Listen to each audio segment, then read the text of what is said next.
Look at that, we're live. Hey, we're live. Howdy.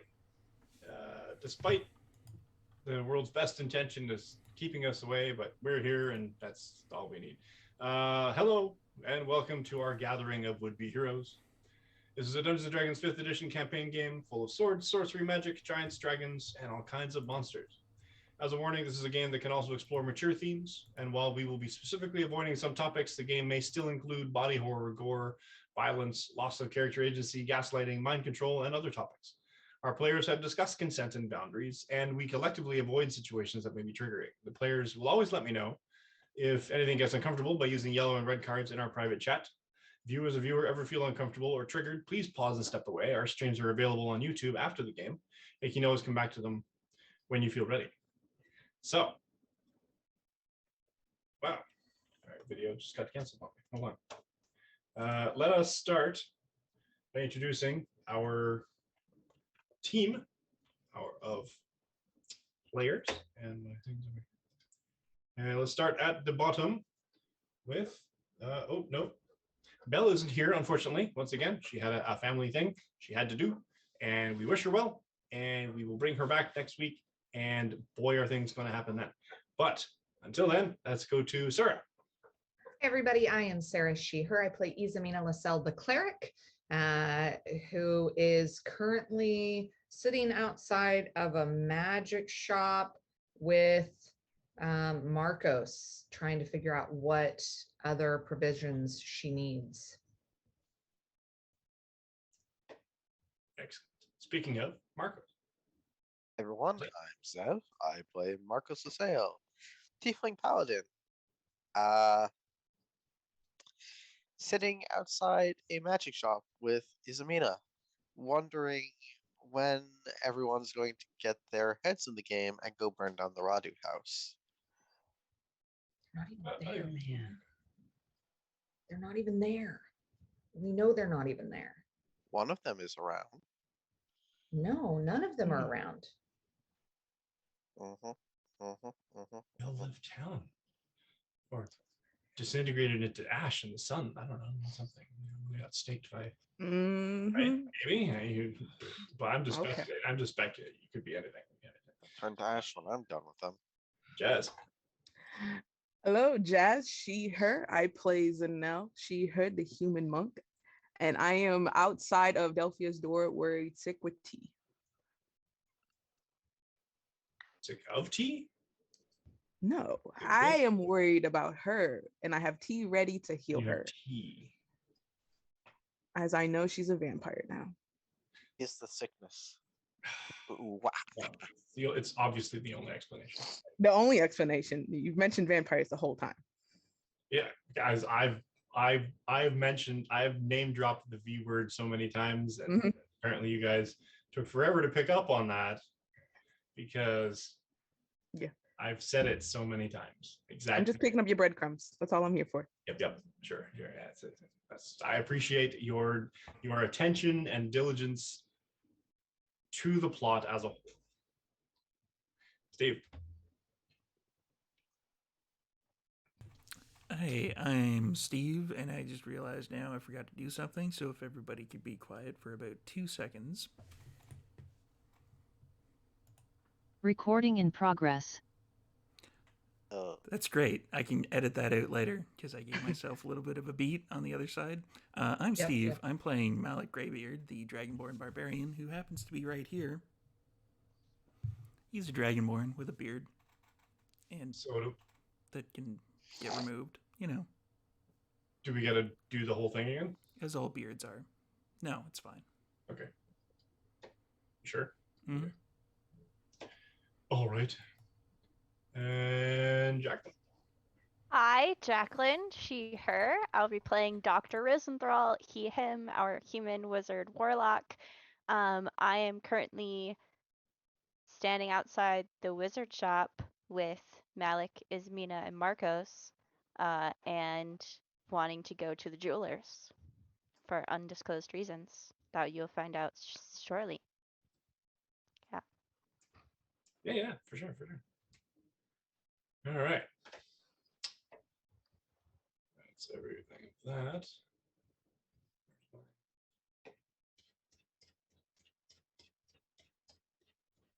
had it in front of me and it decided to close. Oh, I called the last one the shopping episode. Having traveled westward after disrupting a small town underground cult, and now recently having solved the murder of a noblewoman in the hometown of Dr. Rosenthal, and having turned a killer into the magistrate for justice, our would-be heroes found themselves with a little time on their hands. So a little bit of breakfast, after some dream exposition later, our team found themselves out and about on a shopping trip, some armor purchased, a few magic items obtained, an old friend was found with magic items, and some new allies and potential quests obtained. All in all, it was a pretty relaxing day for our adventurers if you completely ignore the appearances of strange individuals and their dreams. And that is where we left off. It was a pretty light episode last week, and that's cool. There's not a single combat, which is kind of amazing for you people. Not that I'm encouraging it. I'm just saying it's refreshing. No, no, I hear you. I will give the people what they want. Yeah, exactly. It's like I definitely saw them look at you. pick some random bomb off the street. There it is. Everyone's guilty of something. You were have been arranged essentially, or not arranged, but gathered outside the magic shop. He points for anyone who remembers the name. Nope. I wasn't there. I didn't write it down.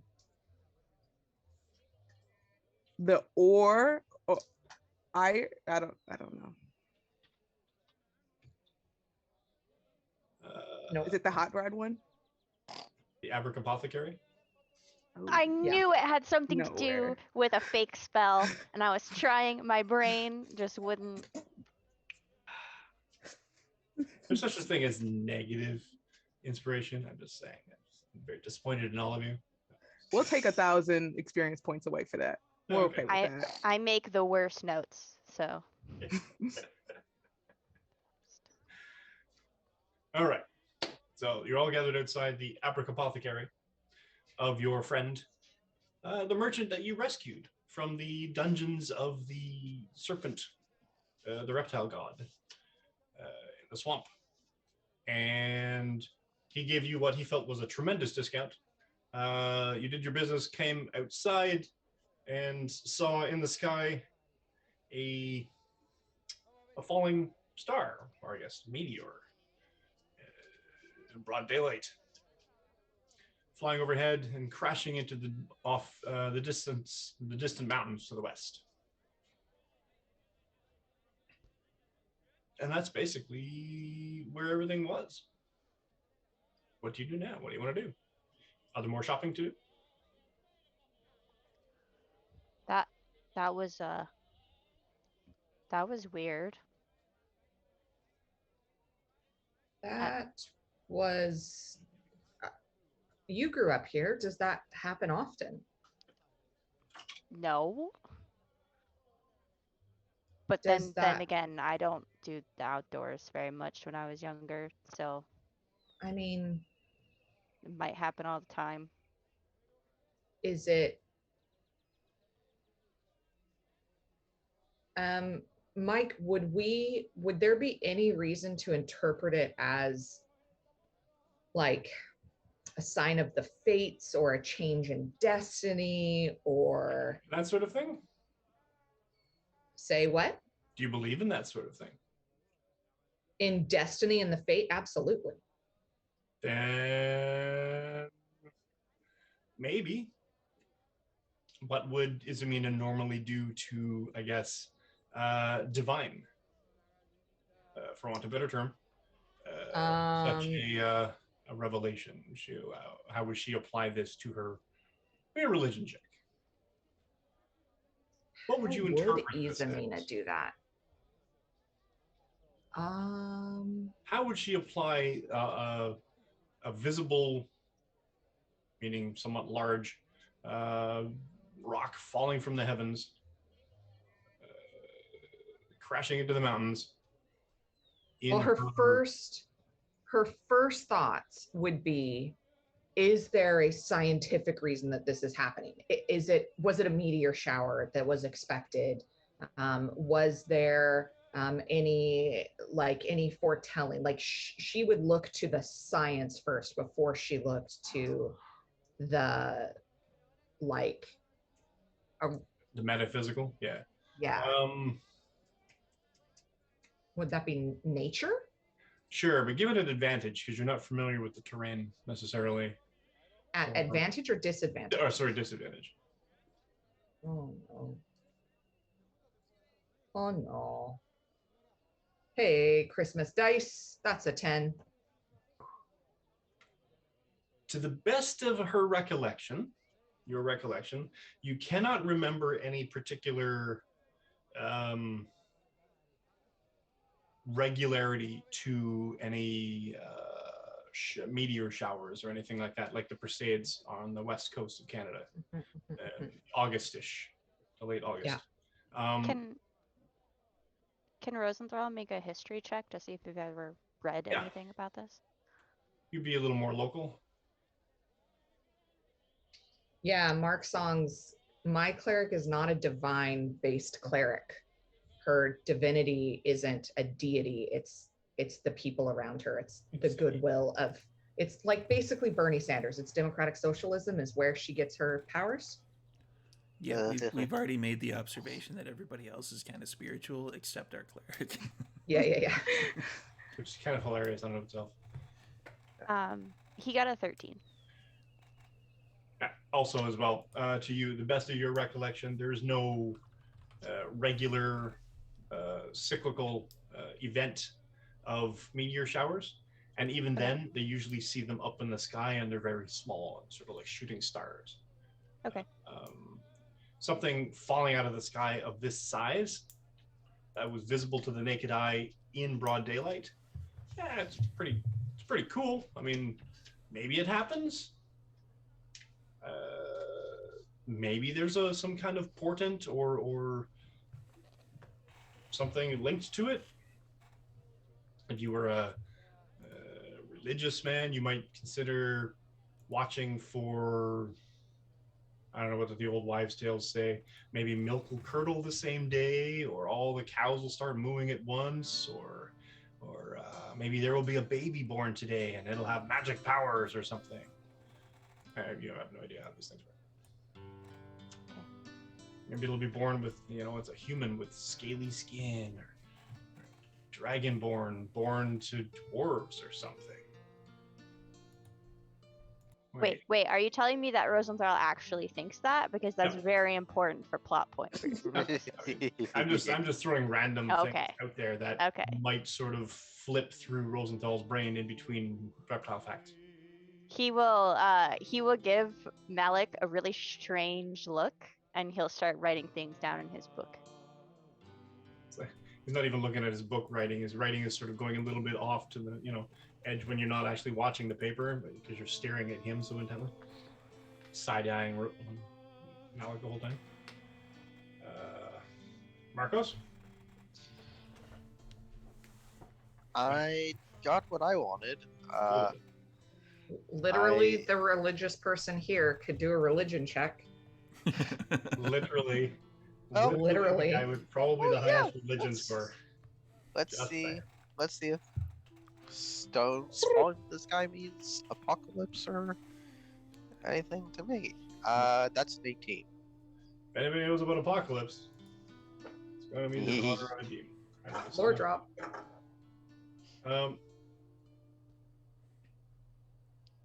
Same thing. You've heard of these.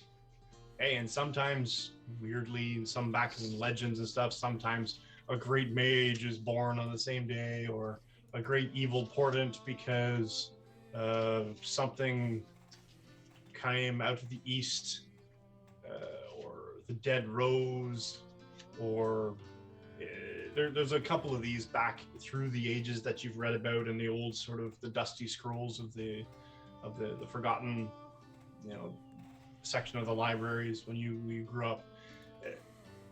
Sometimes it's villager hogwash. Sometimes it's sort of one of those things that people sort of connect to stuff in order to justify their fervent belief in the events. And sometimes it's just one of those weird coincidences. You can't really append anything specifically to it, and it's happening now as opposed to, of course the fall of that kingdom coincided with the fall of a huge meteor or whatever, because they can always look at it after the fact. but Yeah, this this is a this now might thing, so you're kind of like, huh, it's happening this in might real be time. one of those things that becomes more obvious in hindsight. Exactly. So you're like you're living it now. You're kind of having it as it happens. Malik, in your ear. Before I do anything, I want to find that thing that I sent to you, and I can't seem to find. There it is. That. Of course. Is Rosenthal's like toothy friend speaking to me? Toothy friend? No. She has a name. Yeah, I can't remember it right now. It's Rowena. Rowena, Her name right? is Toothy. Henry Rollins. She also has like a bajillion other names, but that's what I'd call her. Ooh. Right. First of all, See, you're giving me crap because I can't remember her fake name when you're not even going to give me her real name. That is her real name. She just has a lot of like extras on top of that. It's are like, you sure? I'm just Yeah. saying, if that's the name that gives the Fae power over her, then it's not really her real name. That's all I'm saying. mm. I'm going to use that as an excuse for me not actually remembering the name. That's totally fine. Rosenthal is still looking at you weird, but Right. So Malik, as everybody's sort of digging into their own brains, you kind of, I guess, dig into your brain, kind of. Not really. You're like, huh, weird. Like Then a you hear rock. you hear a voice. Boy, boy, it's your Uncle Sparkhammer. Did you see the rock? That rock? Didn't I always wait? Didn't I always tell you that I could make great stuff out of something like that? Yep. Yeah, you did. And Malik is just flat out talking to himself right now.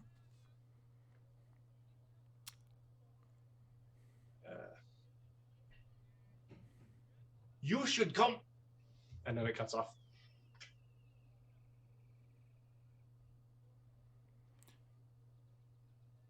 I should come where? Well, we were going to go to the fabric store, but and I need You to go don't- to the jewelers. Right. Yeah. We were gonna go get the gems appraised, remember? So my uncle Sparkhammer. Really? Your who? My uncle Sparkhammer. Is he a dragonborn or is he a dwarf? He's a dwarf. Sparkhammer is Obviously. a great name, by the way. But your last name is not Sparkhammer, so what side of the family is he from? I believe he's on You're on your mother's side. my mother's side. Oh, Yeah. oh. And is her last name Sparkhammer? No. No. Her last name is Stone Reaver, Yeah, her last name is Stone Reaver. obviously. Clearly. I see. Aha. And he goes back to himself. He's writing things. Just shrinks into his book again. He is so confused. Really not comfortable with how things conversations. So what about your uncle? I think he wants me to go get that Sparkspear? rock. At the jewelers? No. Yeah, but That rock. The Oh, rock that just the fell one out of that the sky. came out from Yeah, that's the one. that's very far. How do you know he wants you to go get it? Well, I just heard him in my head. Do you have a picture of him on you by Do any you chance? often I do hear not. him in your head? Is he was he always at family gatherings Yeah, I'd say so. as a corporeal individual Yeah. standing in front? Okay. He's not like a Does he always talk in your head or Not always. To be honest, So I this think is- this is like this the is first time. new? No, it probably he's done it a couple other times. Oh, he's done As you this a grew up. couple- Occasionally, he talks in my head. Okay. So this is normal, right? They're like used to Hmm. communicating with him Yeah, this yeah. way? Okay. Your uncle So Sparkhammer, his first name is Darmoor. I'm not going to tell them that yet. Yeah, I figured. And what you know is that he also officially goes by Stone Reaver, but your knowledge of dwarf culture when growing up is that this is where I'm going to turn D&D lore on its ass because I can do that. So Absolutely. Homebrew. Here we go. Dwarf culture, primarily in terms of name taking, is matriarchal. So the Stone Reaver clan is held as a the Stone Reaver, the name of Stone Reaver is handed down matriarchally from mother to daughter. Men and menfolk who marry into that family can bring a name with them. And from there, the children that a coupled union would have would pick their surname based upon a couple of criteria, whether or not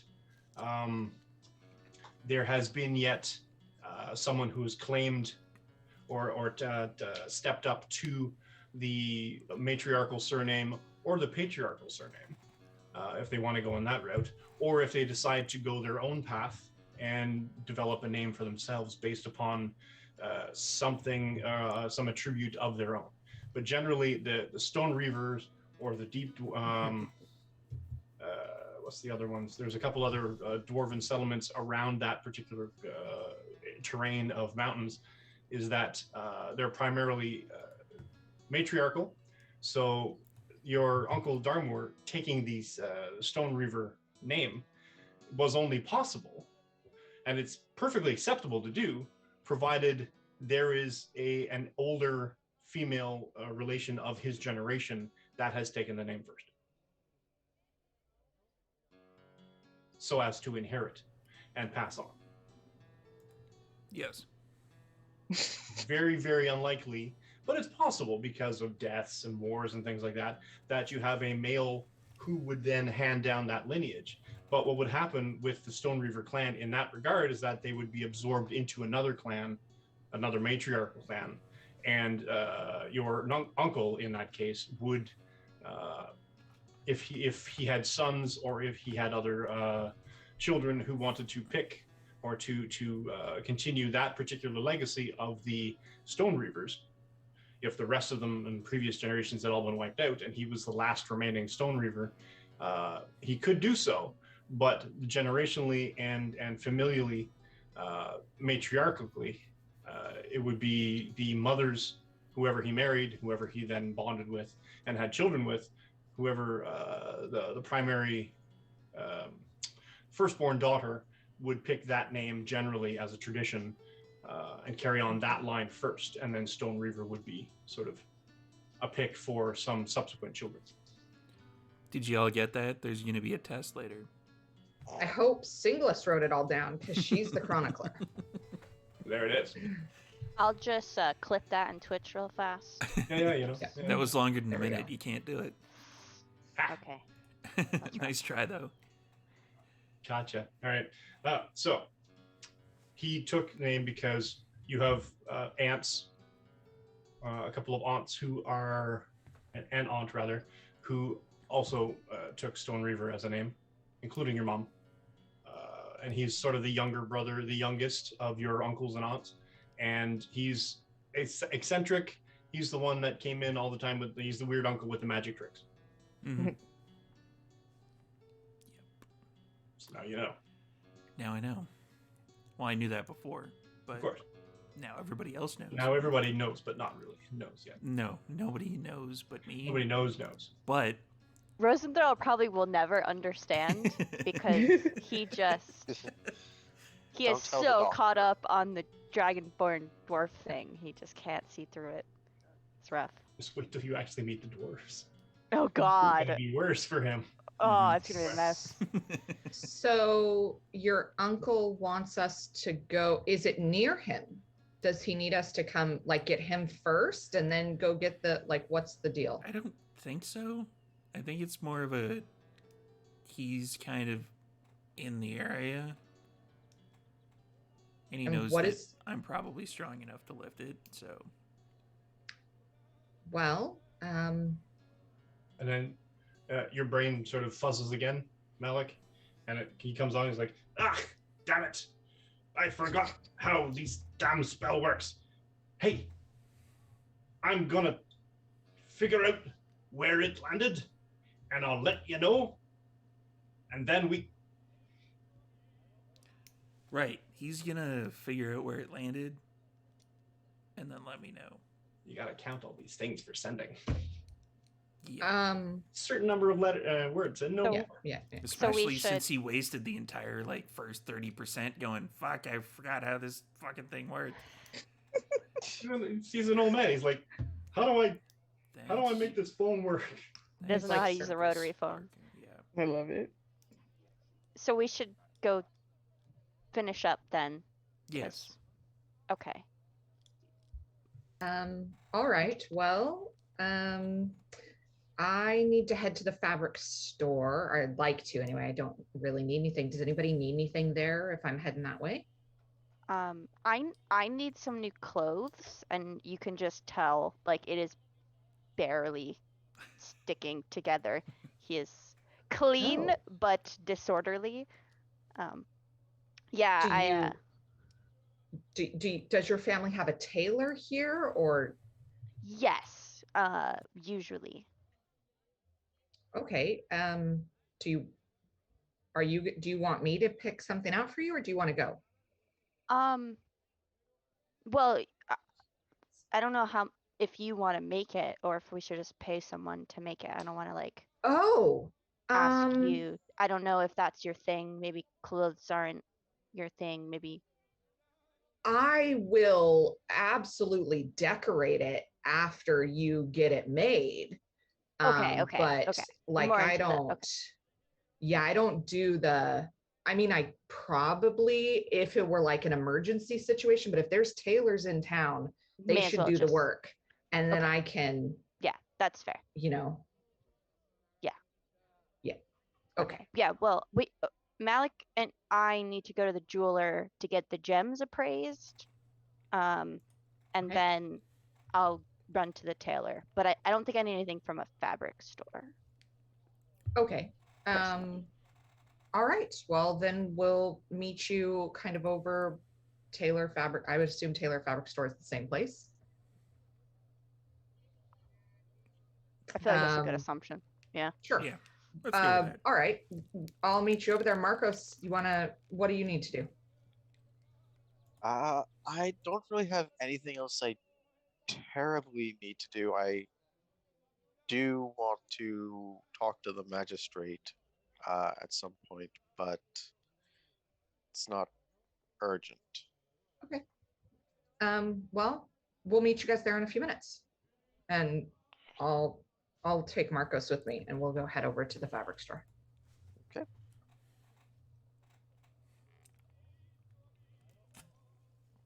So it takes Rosenthal a little bit of time.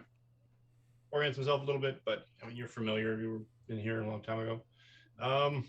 Make me actually look up a name for a fabric store. Fine. You don't have to do the fabric store first. You can do the jewelry store first. Jeweler. What? Doesn't have one. All right.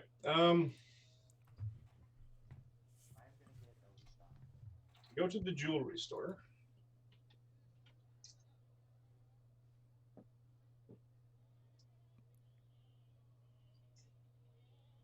Rosenthal, I assume, and Malik. Malik. Correct, yes. Yep. Pardon me. Yep. And it's an unassuming place. It's not making any attempts to draw attention to itself. Essentially, you kind of get the sense that anyone who knows it's here is rich enough to know it's here.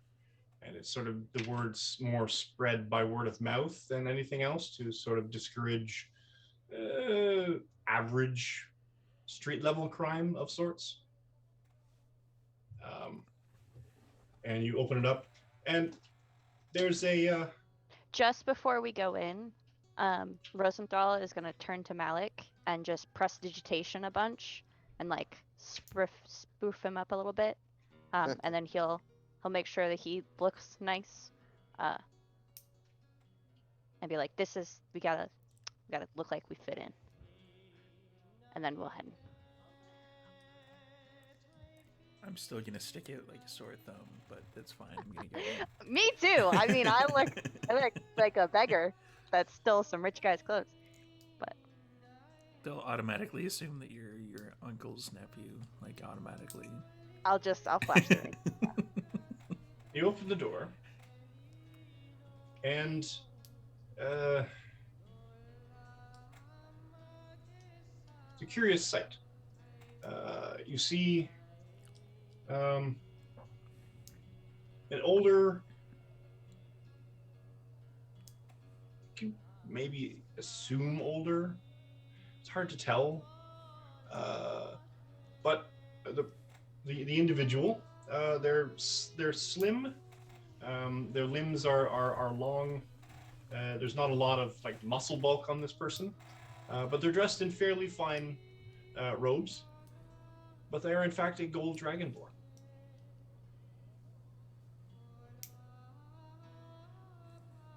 And he looks up, or they look up. They've got the lens, sort of they're looking through, and they're looking at a large brooch sort of dangling off of a silver chain with some filigree sort of wrapping up around it, which almost looks like leaves. And the pendant has a deep purple gemstone sort of wedged in it, and they're looking through it. Can I help you? Hi. We have some gems that we need appraised. If you have a moment, we don't want to interrupt you if you're busy. And his tongue flicks out, and it sort of does that lizard flick all the way up around the lip sort of thing.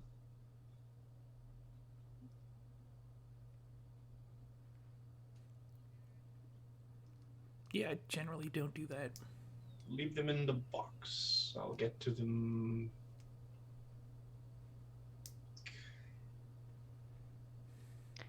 Oh, actually, we're in a little bit of a hurry, and It's up very slowly. I understand you're totally busy. Maybe we come back later when you have some more time. I have plenty of time.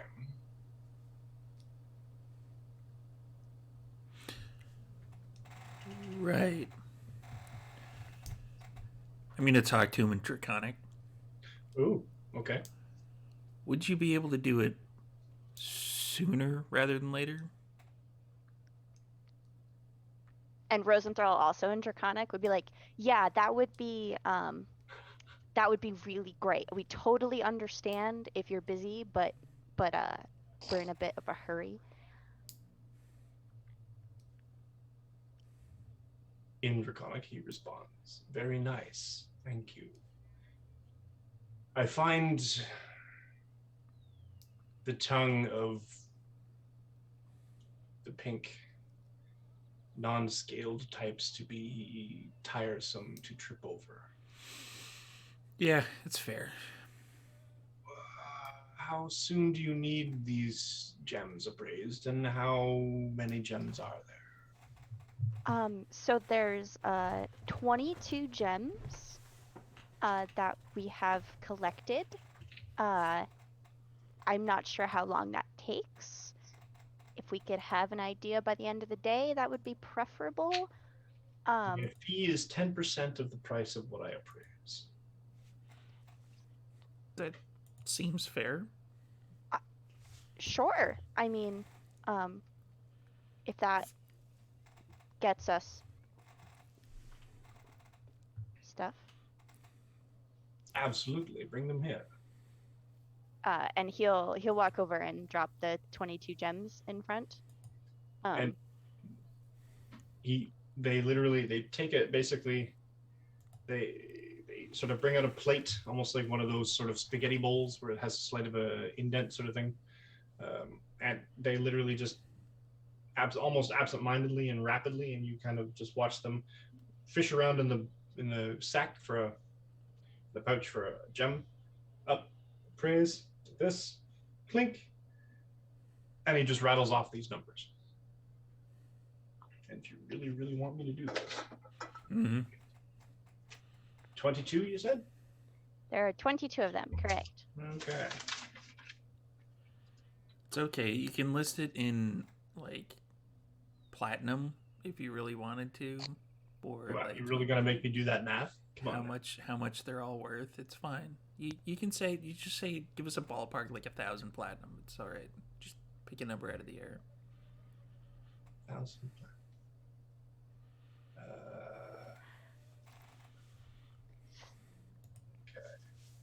While Mike is figuring that out, I'm going to cast a quick sending to Zanel and just say, I'm heading to the fabric store / tailors for the doctor. Do you need anything? New clothes? Can you ask Delphia for me?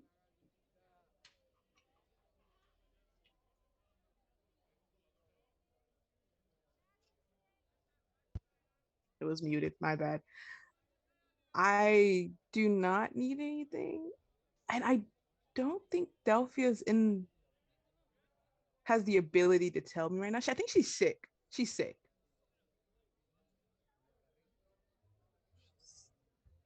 Marcos, Delphia's sick.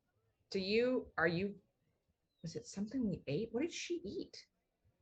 As Should we far go as back I and know, she ate all the check same on stuff her? we did. I'm sure she'll get over it. All right. Well, they don't need anything, so I guess that's something.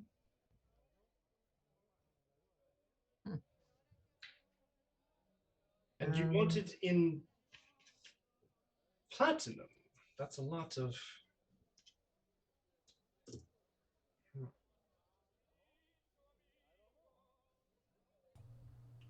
I mean, if you want to give it to us in platinum, that's fine. If there's Sure. like there's a more expensive coin that you want to give it to us in, that's fine too.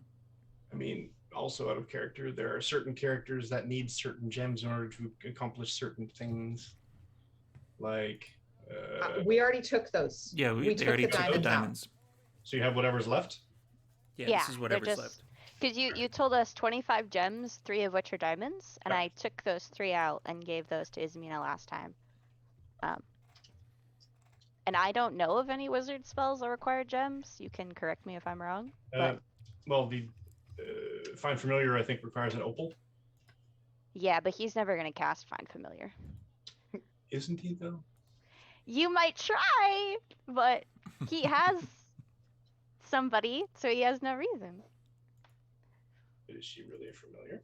Let's be honest, Rosenthal has several somebodies.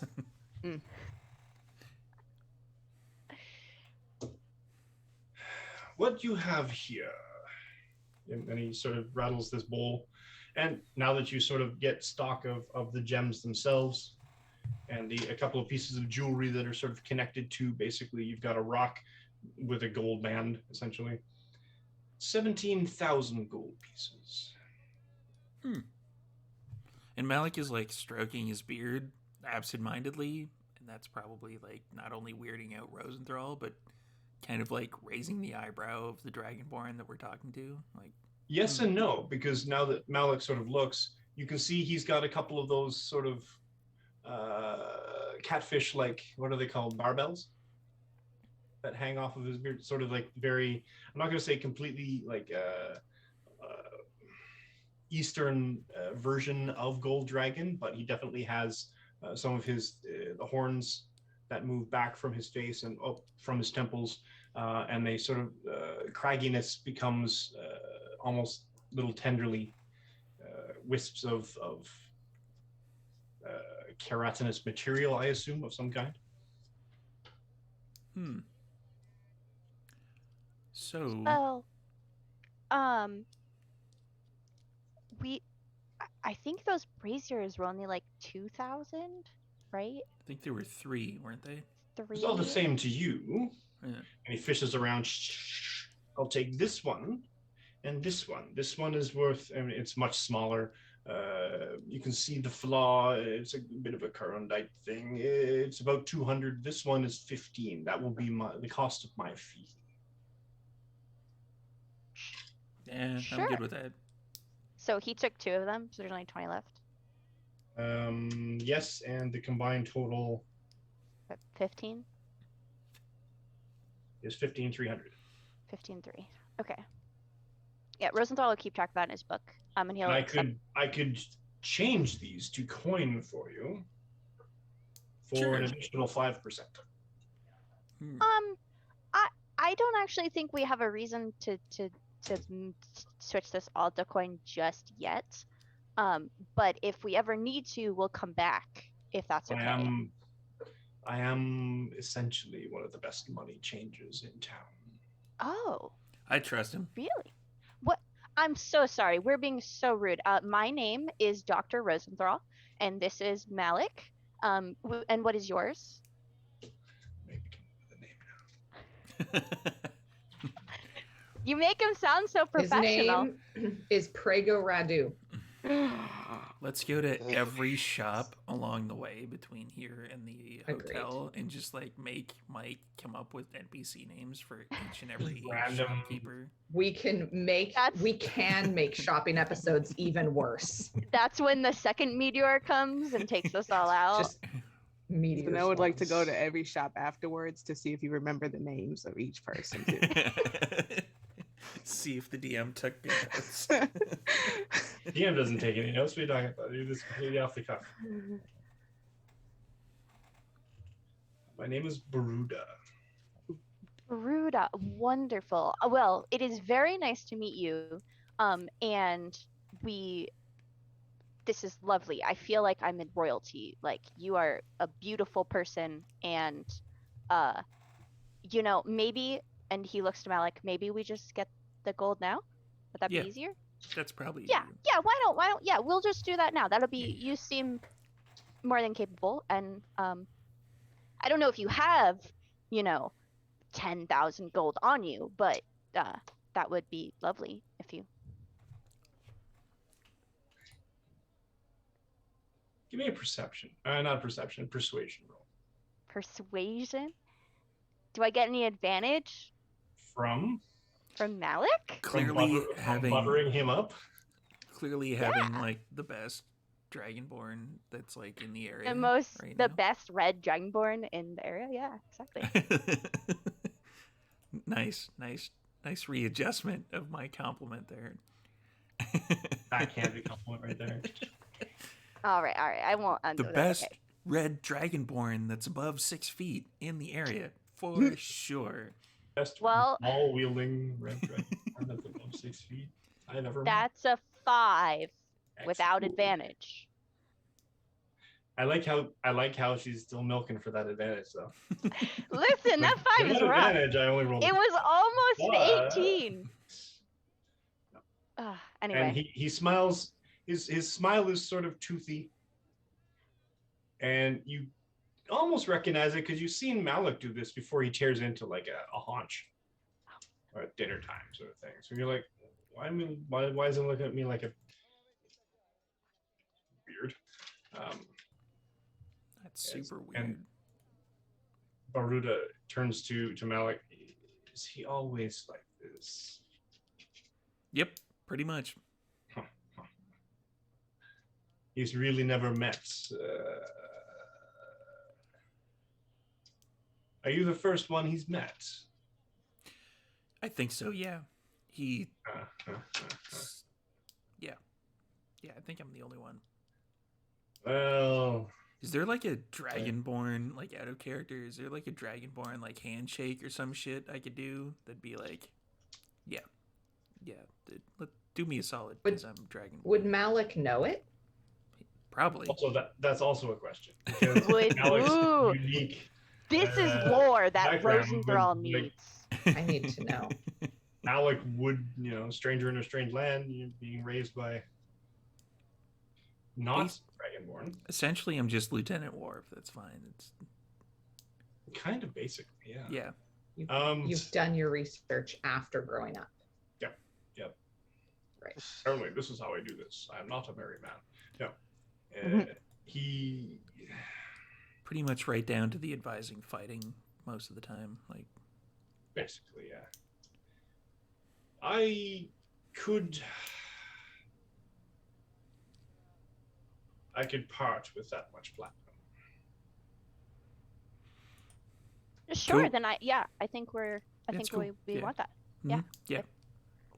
I would agree with that.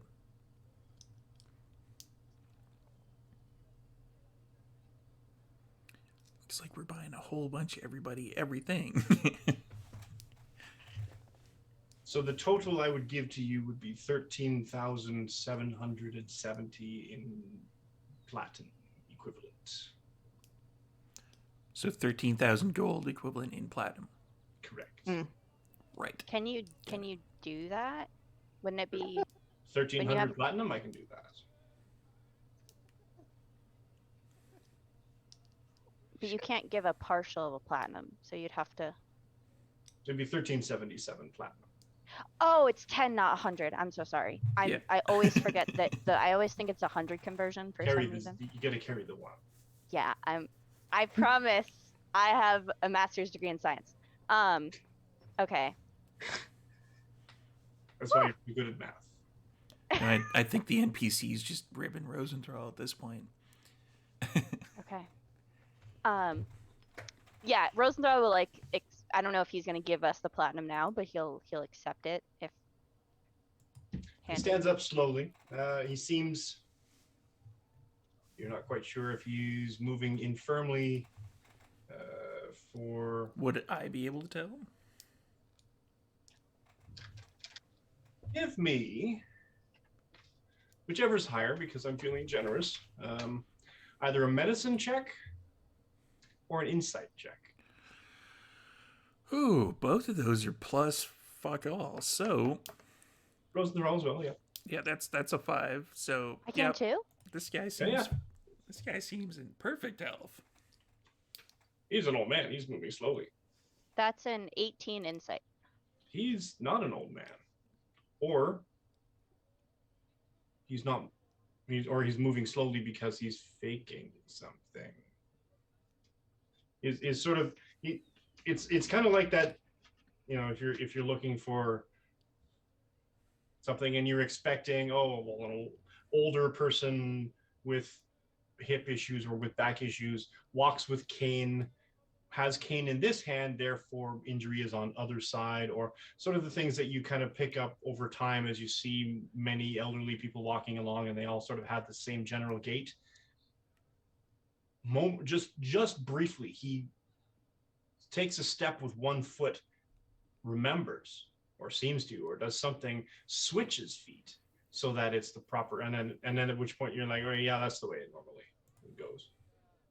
But just for that brief moment, he started to walk with the other foot and then remembered himself. And then starts shuffling, and one person clunk, clunk, clunk. Then you hear the sort of the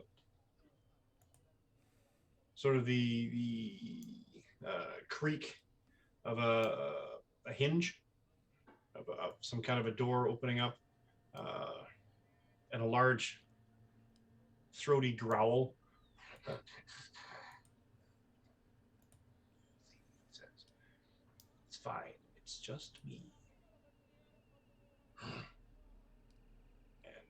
shuffling around, pours some. You hear the pouring of coin, the jingling of coin into something, and he comes out. And you hear the creak, click, latch coming back down.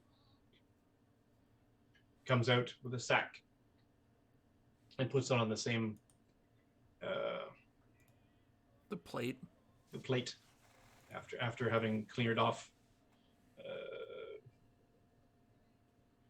the plate. Sort of pushes them all into another sack, which technically he should have done first. We'll say he did that because I'm a DM and completely forgot. Sword as well, brings it back, brings the thing, puts it on the plate.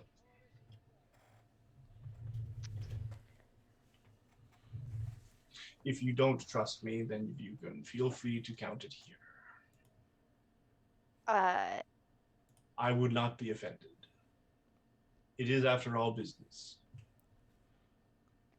Well, clearly we're gonna open up the sack and check and see if there's actually platinum in there. Miles and miles of platinum. Okay. Can I don't know if this is a thing. Can I cast Identify on it to find out if it has been magically changed? You Like, you know how you can like Probably. transmute stuff? I don't know if that works. do just to detect magic. I don't have. Oh, I do have Detect Magic. See, I was just gonna bite it, but Rosenthal went like next level paranoid, like not trusting this Well, guy. Sarah's got me worried. I guess yeah. I didn't guess say anything. he'll. I didn't say anything. It's all He'll over the just- Zoom Nothing- chat. Nothing has been It's said. all over the Zoom chat. Yeah, I will just cast Detect Magic then. If you think that is better than Identify. I feel like Rosenthal would know the difference between which one will identify what. But yeah, he's just looking to find out if it's been like transmuted or anything. So you're using detect magic. Yeah, if yeah. That's fine. I don't know if that will actually I don't know if either of these spells will do what I want it to. You detect no magic in the sack. Okay. None of the coins look like they're glowing. Okay.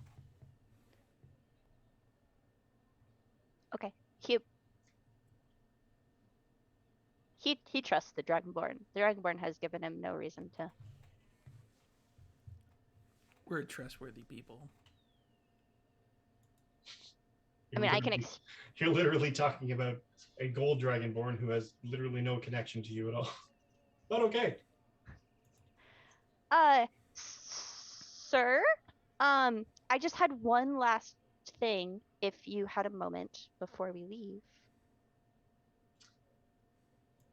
For my best customer today, absolutely. What would you like? Oh, awesome. Okay, I have and he'll pull out that huge jade piece, that huge jade chunk that he has left. Right? You said it was worth like 1,000 gold pieces. I mean, What's up? it's Damn you, Jacqueline. it's like you said it was worth like 1,000 gold pieces. That's what I've written down. Anyway, or I think that last piece was anyway. I have this chunk of jade. I actually would like some jewelry made if you have the time. My idea was and he drew, it looks like a lizard, and he'll show the Dragonborn in his book the drawing. It's like a little lizard with like a little head and a tail and a body. I was hoping to get like a pendant of a lizard made and then use this jade to put two little eyes, the jade pieces in the gold to make it look like the lizard has eyes. And I'd like 7 of them if you have the ability. So 7 identical made Yeah. of gold, I assume? Yeah, the pendant made of gold if possible, and then use this jade to make eyes. And I'd like to use what's left of the jade as payment if that's possible.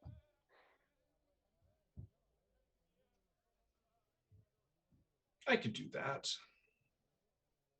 I think I have a pattern I could even pour from, so this would not actually take all that long at all. Oh, lovely. When could I stop by to pick that up? Oh, let me think. Give me a week. Okay.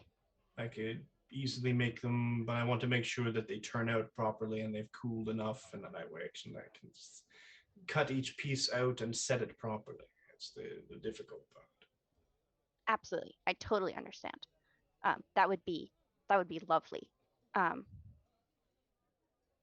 Yeah, I could I'll come back in a week and grab it. I'll see you in a week. Excellent. Malik, good. I'd say so. Awesome. Yeah. Yeah, he'll just grab the bag of platinum, if Malik didn't already, and we'll say our adieus and head out.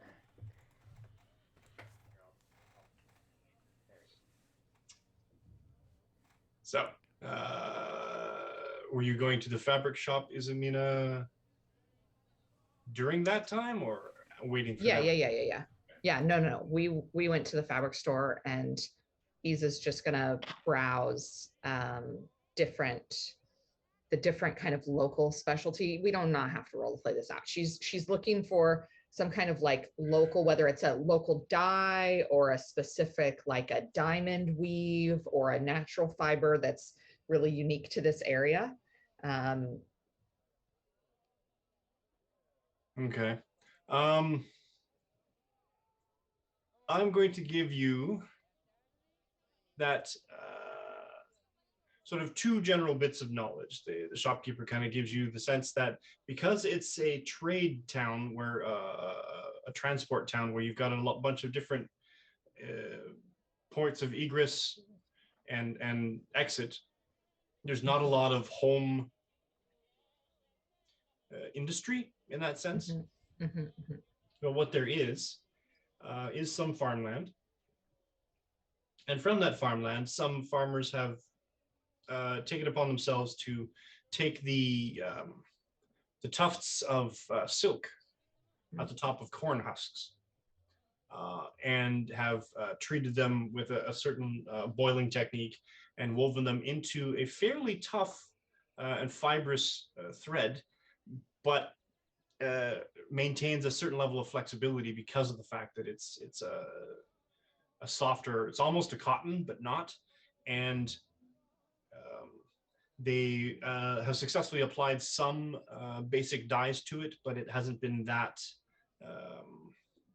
accepting of any dyes that change it too far away from a gold or too far away from almost a beige, or they've squeezed it towards like a lighter green or a lighter red, almost not a pink, but like almost an orange.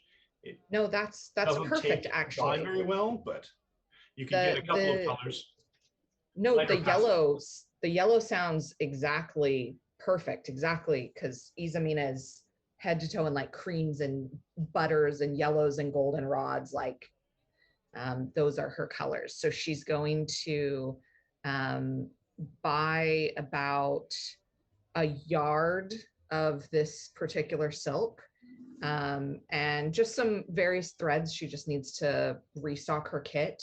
And then she's going to like pre-select some different fabrics and like styles of wardrobe for the doctor, so that when he comes in, there's like, they're already set up and he can just try a bunch of things on, like a stylist rack.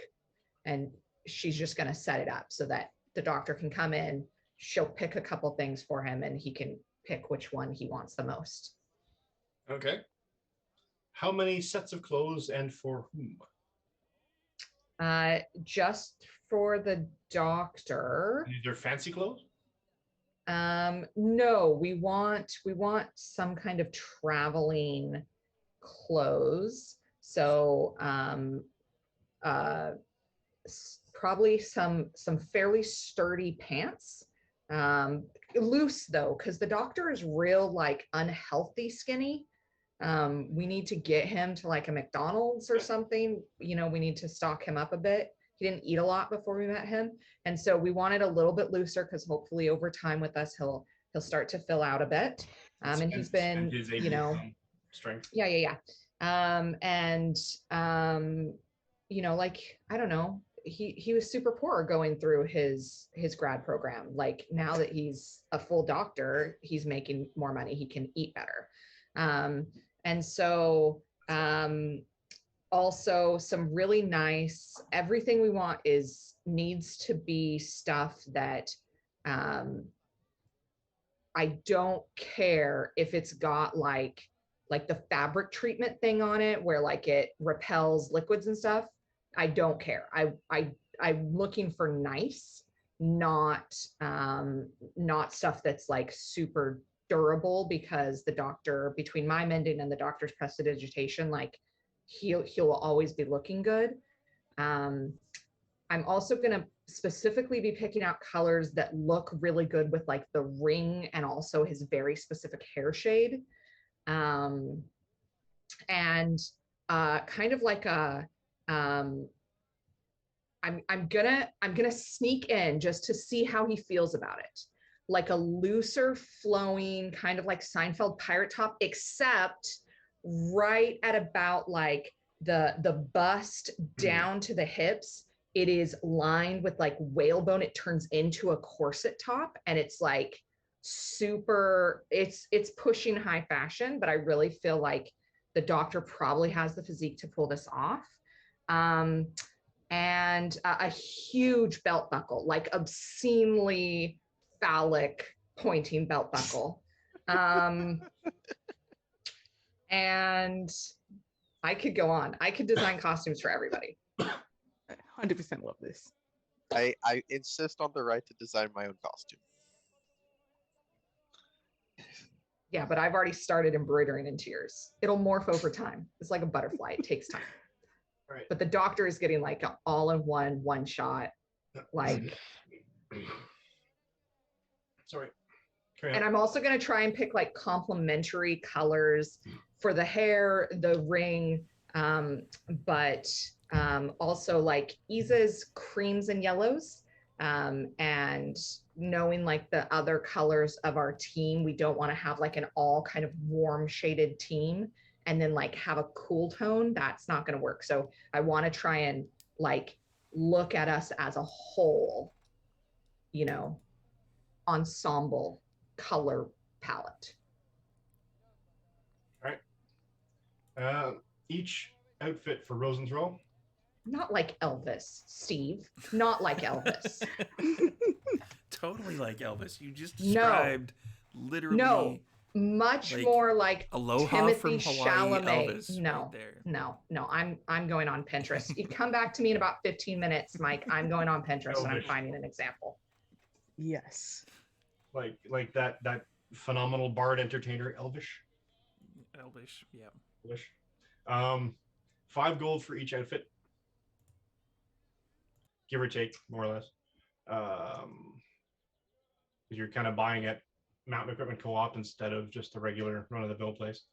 So you're trying to look for, you know, above average quality and at the same time stylish, and at the same time doesn't look like, you know, he's particularly roughing it, but at the same time you want them to be clothes that you can rough it in. So give it about 5 gold for each outfit or so. And then for the fabric and the thread combined, you get enough that you can do quite a lot with, and enough thread that you can do quite a bit of embroidery. And in, say, a half dozen somewhat muted in terms of like pastel colors, because they don't want to take the dye all that well. But the threads themselves and with the fabrics of the silks that you can get, probably another 2 gold pieces for all of that. Fine. And I just want to get the doctor's approval. Like, I'm not going to pay for it until the doctor has tried it on and made sure that that's good. Cool. So actually, is the doctor meeting you there? Yeah. Yeah, Oh, okay. They were coming to meet us. So then that's the next place we're going. you can show up. You head to the fabric store next. Izamina is there with some selections for you. Oh wow, this is you kind of these are great. Thank you. Yeah. The tailors here are really top notch. Yeah, this is awesome. What I'm obviously not, you know, into the fashion. I mean, you see me now. I could probably grab like 2 of these, one as a backup. Do you have any recommendations? Yeah, I'll like help the doctor and like explain, well, if you get this, then you can mix and match. And then like it's like a capsule wardrobe. We're gonna start by getting some really classics. We'll layer in some like fast fashion as we go for the seasons. We're gonna Okay. start with some classic pieces though. Sure. Sure. He definitely is not going for the like really big t-shirt with the giant belt buckle outfit. Um he he seems to be shying away from that, but he enjoys all the other pieces. And he'll grab two of the outfits that fit him best and pay the 10 what gold for those. 10 gold. Yeah. Um yeah, and then I think we just have to get some fabric to make a pouch for my thing for the magic guy. Oh, you want leather for that. Sure. For a belt pouch? Right. Can we not get? Do we have to go to a tanner? I'm A sure. I'm sure we pouch. could find something for you. What For your quality thing. of pouch are you looking to make? Uh, pretty high. We want it to be pretty durable. And we I mean, this we is want to. we could make something out of the silk. Is that durable? Like if I I mean, don't get it. smack it against a wall, will it explode? I mean, hopefully not. I don't know why you would want to smack it against the wall.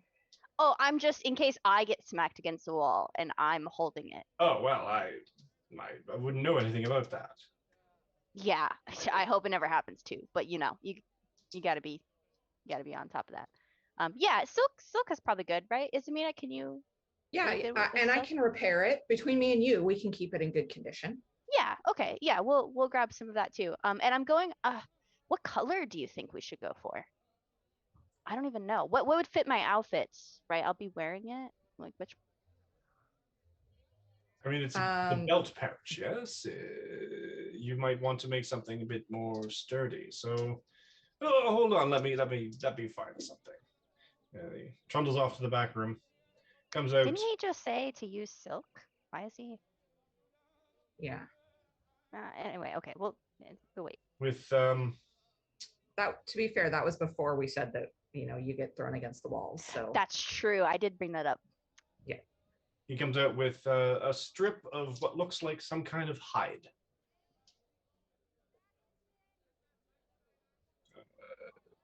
This is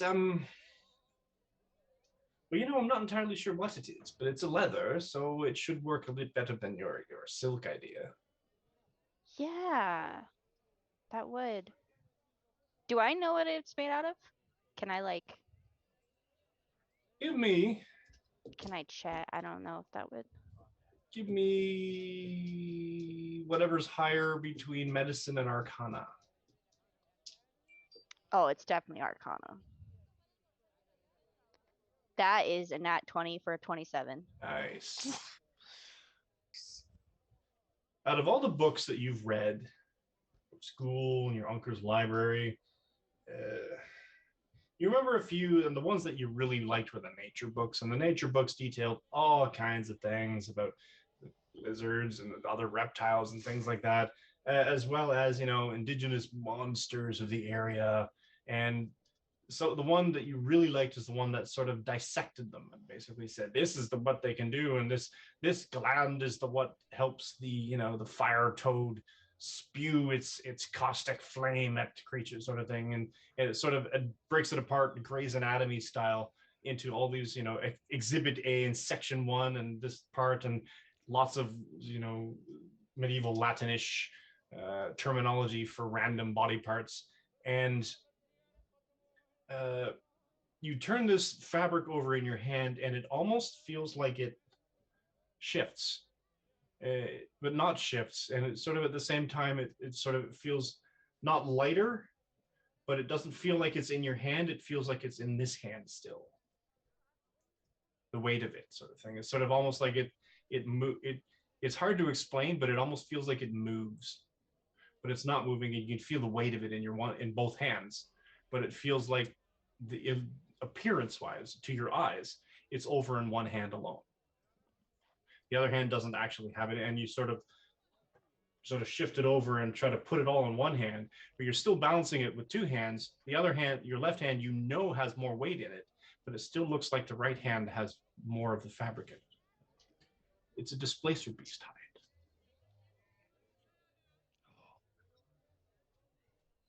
This is wonderful. Yeah, I think this will work perfect for what I want. How much? Oh, well, we got this as a sort of a special trade, and it's hard to come by. Creatures like this, you don't find them every day, Yeah, this is awesome. I'm whatever you've got. Yes. Way to go, Steve. You caught it. Anyway, I would part with this for 500 pieces. Absolutely. And if I'm doing my math right, I will hand him 50 platinum. Correct. Ha ha ha! I can do math, guys. Are you sure? No. Science can do math. Wait, okay, so I've given him 10 gold and 50 platinum now, right? Correct. Okay. Or 51 platinum. Nah, that's okay. I just confused you. All right. Yeah, that's too confusing. And he hands you the fabric, or the hide.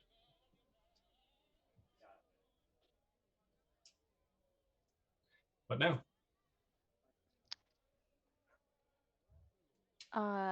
Malik and I just have to head back to the magic shop, but after that, if you guys have nothing else, we can go check in on Zanel and Delphia.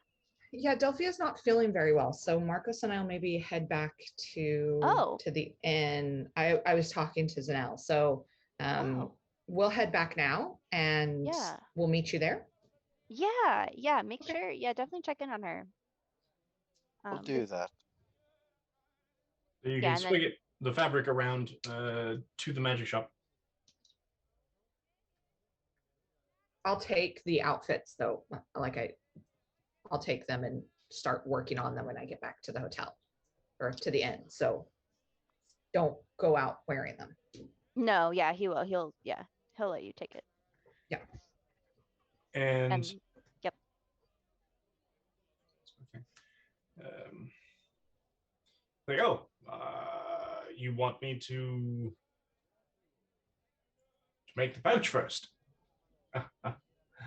Oh no, it's fine. It's fine. It's fine. It's fine. I can do that. It'll take a little bit longer, but I'm pretty sure I know somebody who could do some fine leather work and tool this into a decent pouch for you. Yeah, and it looks like we'll be here for about a week, so Perfect. Yeah, that should and I can throw in some extra gold if you need. I don't want to inconvenience you. Oh no. I think I did. I mean, if you want to, I mean, it is a bit of an inconvenience. Yeah, he'll toss 10 gold. Oh well, that's so generous of you. Thank you. We'll see you in a week. Yeah, and we actually want to, Malik, we want to buy those bracers for you. Yes. Yes. Yes. So it was 3,000. I think so. So 300. So he'll slide 300 platinum across the from the. Yoink. Well done. This is amazing. Thank you so much for your patronage. I hope you wear them and they are of benefit. Yeah, thank you for holding these for us. It's wonderful. Oh, well, I mean, I had someone come in earlier and they were looking for this exact thing, but I said, no. I have a previous buyer for them and who was quite interested, and I must wait for them to come back. Just milking it. And you did, and here you are, and you purchased them just as you promised, and it's amazing. Thank you. Yeah. Thank you. Thank you. Thank you. Well, No. Thank you. no, thank No, you. no, No, wait, no. no. Malik is just gonna get confused after he puts on the bracers and he just walks out. Another satisfied customer. Is there anything else I can interest in you in while you're still here? No, I think that's great. We'll come back in a week for the bag, and yeah, that's it for us. Did I pay for the bag already? Yes. Yeah, we already Okay. paid for the bag. Okay. Whew. I mean, between you and me, I have this. And he reaches down and he sort of does this little bit of tap, tap, tap, tap, tap, tap, tap, tap, tap on the floor. And he steps on a floorboard. It pops up. He reaches down. He mutters something. Give me an Arcana check. Ooh.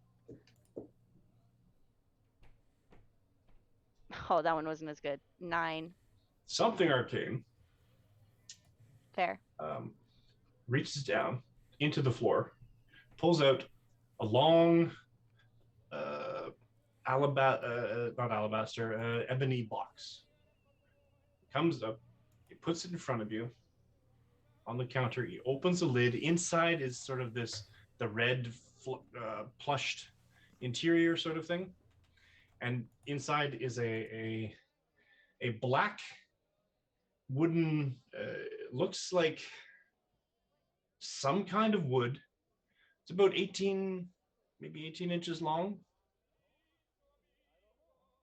This is a beautiful item that I acquired not so long ago, but I've never found the right buyer, and it tells me that you might be it. Malik? Oh no, Malik's gone. He's walked out the door. Oh, he walked out the door. Okay. Yeah, walked out. Oh. Do you mind if and he'll go to pick it up. And as you reach for it, you get that sort of sense where, when you drag your feet across a carpet and you go to touch a doorknob, you get that little white zap. spark, little whitish blue spark that comes across. That's definitely that sort of, and it's almost like the hair on the back of your hand raises up a little bit as you get closer to it, almost like there's a little ozone zone to it, really. Ooh. Can I get close enough to touch it, or am I like? Yeah. I'm feeling the power. You feel that little snap. I will cast Identify on it. Sure. He'll let that happen. It's a wand of static electricity. Yeah, exactly. I has the spell slots. A wand of lightning. Oh. This is like I said. This is beautiful. How much are you willing to part with it for? Oh, this one cost a pretty penny. I could find my little list. I can tell you. We did just buy the braziers. You did just buy the braziers, and I am so happy for that. And the saving you, and the getting in the bag. Like, I'm a hot commodity right now. Yes, you're very quick to remind me that I was imprisoned, and you happened to be the ones that rescued me from that prison. And We did not. Honestly, we would have done it whether we knew you owned a magic shop or not, if that makes you feel any better. Well, I mean, it's I'm trying to find it. Where is it? It's not in my list here.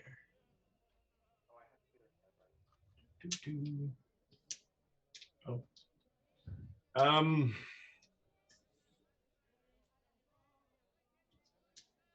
Give me a persuasion check. Oh God. With advantage because he saved his life. I mean, And we did just buy the bracers. yes, I'll give you advantage. Okay. Okay. Okay, it was better the first time. 14.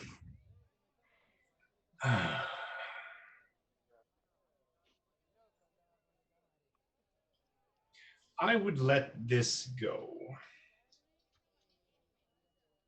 for 25,000 gold.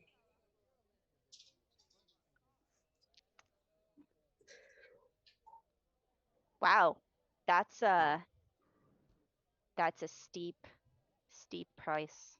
Think of what you could do with it. I respect that greatly, and I respect you. Oh, well, thank you. I mean, Yeah. it's normally easily 32,000 plus. It's this. Yeah. It definitely looks like And an expensive. amazing. Yeah. How about this? If I can come up with the money in a week, when I come back for my pouch, if it's still here, I will buy it. Well, that's fantastic. But if I can't in a week, then I'll have to part ways with it. Which will be unfortunate. I know, it really will. It really will. It'll break would, my heart. It seemed to call out to you there when it I snapped at your know. fingers. It's meant to be. You must find the money to purchase. I will It definitely. feels like a portent, some kind of omen to the stars, some mystical objects falling from the sky. Just Insight check. It's a 16. Is he pulling my leg? he seems very genuine. He has this whole time. I can't tell if I'm failing or not, but okay.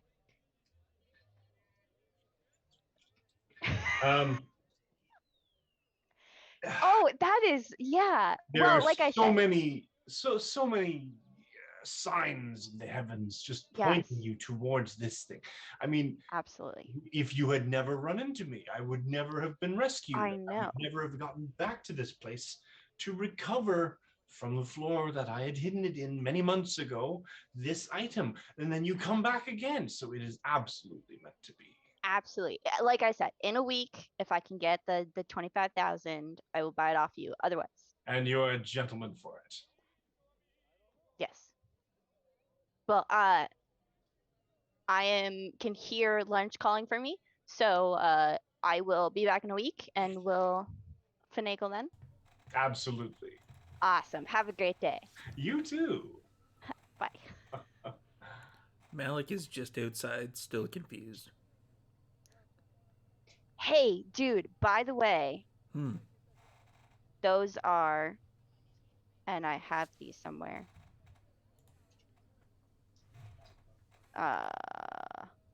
Something about arrows. Bracers of missile scenario. They're They're like gloves, but bracers. Are they like gloves. plus whatever? They are not. But what they do is they allow you to use your reaction and snag a missile out of the air. Like a monk. That thing. Rosenthal will explain that to you. He already grabs arrows out of the air. He just does it with, his Yeah. body. It just mostly gets shot with them. Technically, Yeah, but they're now out of the he air. can try to grab them. But now And you don't really have Delphia- anything to do with your reaction. And now you do. And Delphia likes arrows, and I thought that this would be a really good, So thoughtful. Would these... These might actually work for somebody else more than me. Yeah, but you always have arrows in you. Yeah. And I thought maybe we can bring it to the group and see if they. No, just there's something that I can do with my reaction now. That wouldn't be this. well, why don't we? I thought it was a good find. We should. Mm-hmm. Yeah. We'll go have lunch and we'll Or you could figure use out. them. They Just don't really fit my style. Izamita just just spent all that time Izamita could getting use us. them. Yeah. Oh, she might. Yeah, Yeah. it might fit her better. We'll find out. All right, so back to the inn. Yes. Everyone then convenes at the inn, unless anyone wants to do anything in particular before the entire group shows up. I'm sitting on the floor in front of Delphia's room still, like sliding her in tea. After I feel like the tea got cold, I'll slide her a new cup, but not actually going in.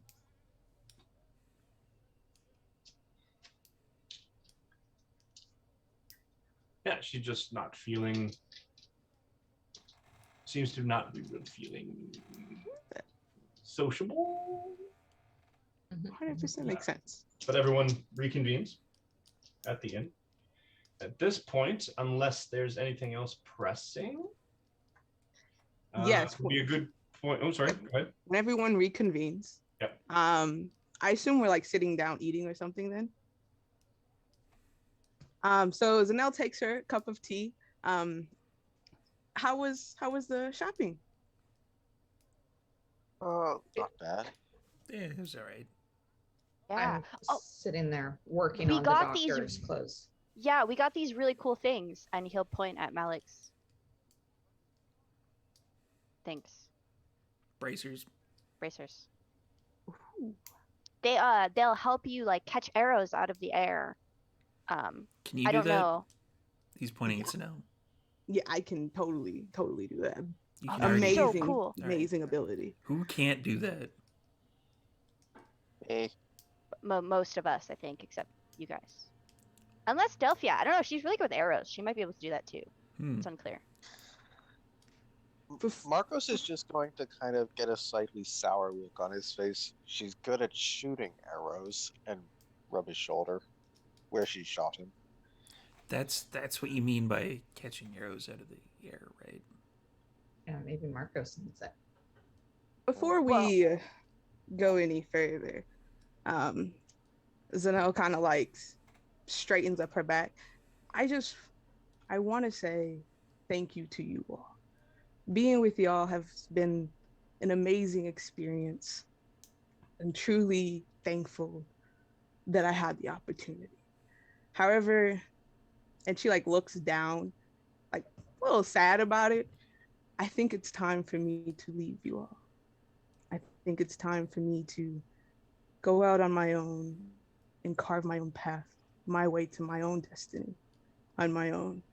And like with a smirk as she like kind of looks over her shoulder, like she's like looking to something. Hold on, please. Let me finish. It's time for me to leave you all. It's just what I need to do for me. Again, I'm Insight check? truly thankful for you all. And maybe one day the universe will bring us cross paths again. And she'll take a sip of tea, stand up, push in her chair. You all are truly amazing. Gives like a deep bow and walks out the door. Go ahead and roll insight. 23. 3. So I'm a part of that role. I What? helped. So, that didn't checking help. 4. Bullshit. Looking for, is she serious that she needs to follow her own path, or is there like a piece of her that is at any point questioning whether or not she should stay with us for a little bit longer? You at 23, you'll see that absolutely it's been weighing on her throughout the couple of days to continue with the party. And there was something that made her make the final decision to leave. As being in the party, she's learned that maybe exploring the universe with no one around is the best opportunity for you to really find what you're looking for. Isa will just try to grab her before she goes out the door and just give her a really big hug and say, if you ever need me, do not hesitate to call. Zanelle like hugs her back and says, I hope you find your place in the universe, because the cosmos came together to create you, and you're extremely magical and wonderful to everyone on your own, even more powerful with everyone else. And gives her like a look in the eye with like, I really care, and smiles. Yeah, Malik is gonna join that and like clamp a gigantic hand on Zanelle's shoulder. Be like, you are the mighty one. I have faith that you will find your way. Thank you, friend. You made me realize just how mighty I can be. Yeah, Rosenthal will also join. And just the most awkward little hug that he can muster. And be like, Rowena and I have really enjoyed getting to know you, and we respect that sometimes the world needs some silence. And Marcos. Marcos oh, will get up. he's gonna Come give over. you his book. He's gonna give you his reptile book and be like, I hope that this will remind you of me. I shall read this to everybody I come in contact with, just like if it was you. And I will Just make like notes in it and everything. the next time we meet, I hope to hear all of your great stories of all the wonderful people. Absolutely. I cannot wait for it. Like the Marcos will littlest hold- tear. Yeah. Marcos will hold out his hand to shake. And Zanelle will shake it. Stay light on your feet. I hope you carve your path wisely. And gives a slight bow. And like with the reptile book in hand, walks out the inn and walks out of the city. From there, it's a good point to take a break. What? What? So everybody to go hydrate. What? Everybody gets some What? drinks, gets a stretch. Those of us that have broken ribs need to get up and move. So Probably. we'll come back in 5. Oh, I give the goggles to I give the goggles to Malik in his hand when I leave, in case someone else needs those. I guess. yeah. And Okay. we are.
back. The sudden reveal of the loss of a party member because there were no death pastries. No. With Zanel deciding to depart the party to follow her own spiritual journey. Leaving the rest of the party, one party less, party member less, and a bit, I don't want to say bereft, but a bit confused and reeling. What are you all up to? Isa is going to go, she'd like to go check on Delphia and just like do a cure wounds if needed, check to see if there's poison and stuff, but we can wait until Belle is back. But just like you could in check character, yeah, in character, Isa for sure would be keeping a very close eye on Delphia. I will even give you a medicine check for that. Oh no, those are not the best. I mean, what else are you gonna do? Hey, 22. Nice. Well, yeah, there's something going on. She's all sort of that cold sweat. There's some kind of an illness, but you don't think it's spreadable in that sense because none of you have it, and you've been exposed to her up until like literally yesterday. So logically, in your very logical and very studious and very sort of facts matter sort of brain, none of it adds up to the point where any of you would have this communicable disease as well, or would have been at least exposed to it in some way. And you can't think of any situation where that has happened. So there's probably something, maybe a ranger thing. Maybe her connection to the gloom. Maybe something happened with that thing when she was with Rosenthal in that with that that festival carnival. Well, I wasn't there for that, but I heard about it afterwards. So yeah, who knows? I don't know. Maybe she had some bad thoughts. Shit, it was the popcorn. Oh my god, I have to go find the doctor. So you spend a little bit of time, patting her or like cold compress, that sort of thing, or the wet compress. Generally sort of making sure she doesn't sleep in like super damp bedclothes or bed sheets or anything like that. And she's responsive. She's just not very she's sort of half between conscious and not conscious. Okay. I'll just keep an eye on her for the few days. Also over the next like few days that we're in town, when I'm gonna be working on the yard of corn silk that I bought.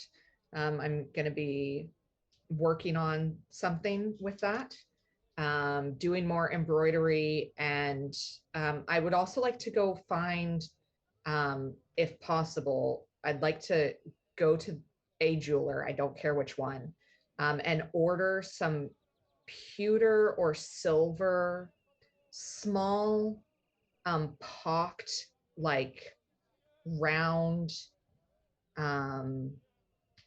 almost like musket balls, but really tiny, like a little bit bigger than a BB. And like a very specific drawing. I'm gonna need probably a dozen of them. Yeah, you can get. You go to the jeweler that Rosenthal went to. He's willing to give up sort of the remnants of the pewter, like a pewter pour that you would pour into a mold, and there's always cast off and leftover, and he sort of breaks off a few chunks of it, sort of thing, that look reasonably close to being round. Would these do? Yeah, perfect. Thank you so much. That's exactly it. And keep them there. Yeah, they're just chaff anyways. Thank you. And I'm gonna go and continue working with them. And over the course of the week, I will embroider and stitch around the edges of the doctor's, like the hems of the garments where it all comes together. I'm going to do like little lizards and acorns and popcorn kernels, and the little metal things that I got are cast to look like rocks, and I'm going to use them as the buttons for all the closures of the suit. And I'm going to take the different color threads and also do like little Rowena fangs, and and as best as I can, like a ring. And yeah, I'm gonna embroider out all of the doctor's clothes in the week that I have, and then do any touch-ups that I can for Marcos, for Delphia, for Malik, if they need any mending of their stuff. There hasn't really been any new damage since the last fix, so Restuff some of your padding that goes under your armor so yeah, that that's it's more valid. comfortable. Yeah, get some Less- new batting in there. Less full of holes. Yeah. Mhm. Clean, like really like TikTok strip with like peroxide and Dawn and Lysol Malik spurs, like really like Need a Tide stick. Yeah. yeah, definitely. Demat it. The one thing Malik Like will chewing do, on the Tide Pods while it's happening. yeah, the one thing Malik will do during this particular whatever time skip thing is he needs a new sleeping cot thing because he gave the other one to the snake lady. Oh yes, so you did. So yeah, I'm gonna get like not like a super fancy one, but like a Something like that you can line with coins that you can sort of sleep on. yeah. I'm gonna stuff all my coins in my bedroll. Mm-hmm. Yeah, that's. I'm not even sure what the price of that is in the player's handbook, but I can look. It's not going to cost that much, like a couple of copper pieces, probably. Probably. Put this stuff up. Do.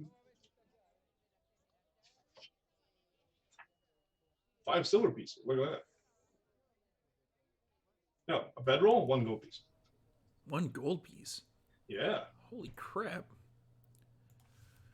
This must be like, this has got to be some mech shit right here.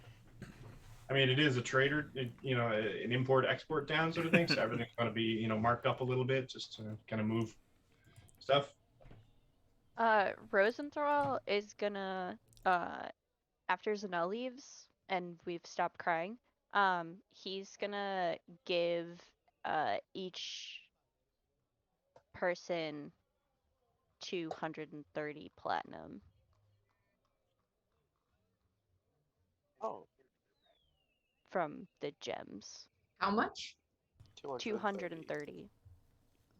Platinum? Platinum, Yeah. yeah. Thank you very much. And then he's gonna take the loss from the Brazers.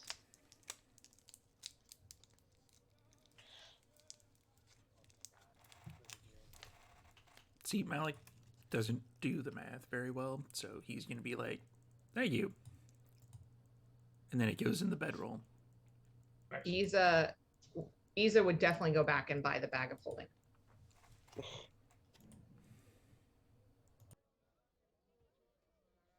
Goodbye, platinum, that I just got. So the whole thing is 400 platinum then for the bag. What? Sorry, I was looking at D&D Beyond, and so I wasn't looking at the Zoom call when you said that. How much? 400 platinum total.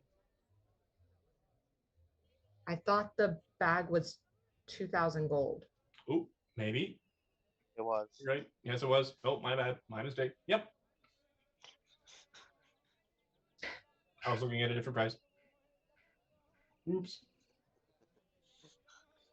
My bad. What price were you looking at? What else do you want to sell me? Sorry, Oh, yeah. it's sorry, it's 200 platinum. I did my math wrong 200 platinum. for each person. Sorry. Oh no, we have to remove 30 platinum. You lost 30 platinum. Yeah, sorry. I'm trying to make sure that That's okay. I do the math correctly. And yeah. What is this? The gambling center in Ankara?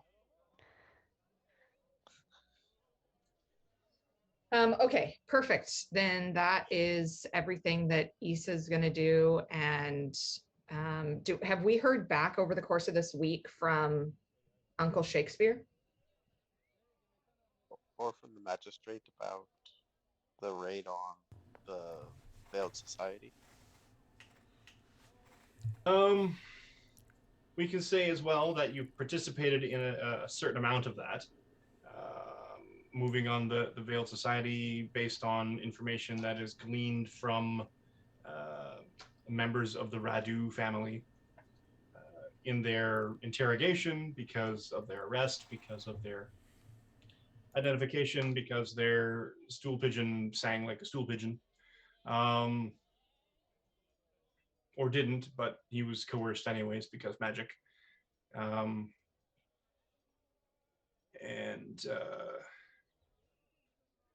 they find these individuals. And it seems almost the magistrate is a bit frustrated because for every one they find, the two other ones seem to have basically just disappeared out of town, their residence abandoned, their meals left uneaten, sort of thing. Just generally, as soon as they discovered that the heat was on, they were gone. But over the course of the week, you working with the magistrate and his forces are successful in routing a large chunk of what the Veiled Society themselves was identified themselves as, which basically ended up being almost a clandestine arm or sort of just a pseudonym of the Radu family itself in order to basically conduct less savory business. And the symbol of the Veiled Society. Thanks for the raid. Level up TTV. Ooh, level up. The symbol of the Veiled Society. Do you remember it? Did you Did share I describe it to you? No. I don't think so. Okay.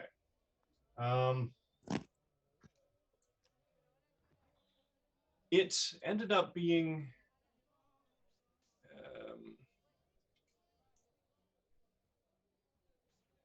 I'm not even sure what it looks like. Let me look quick. While you're looking that up, Izamina would make a pre-written, as is Marcos's favorite, impassioned speech about in their service to the city of Horchata, and how since the Radu family is now eliminated as a source of pestilence and infection in the city, Isa is going to inquire if the Radu house can be granted to the party as a base of operations.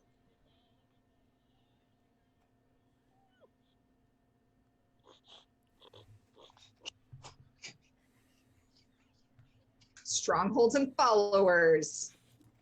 Marcos is just looking, like listening to the speech, going, okay, flowery? Still too wait. Record scratch, rewind, play that back. Oh no.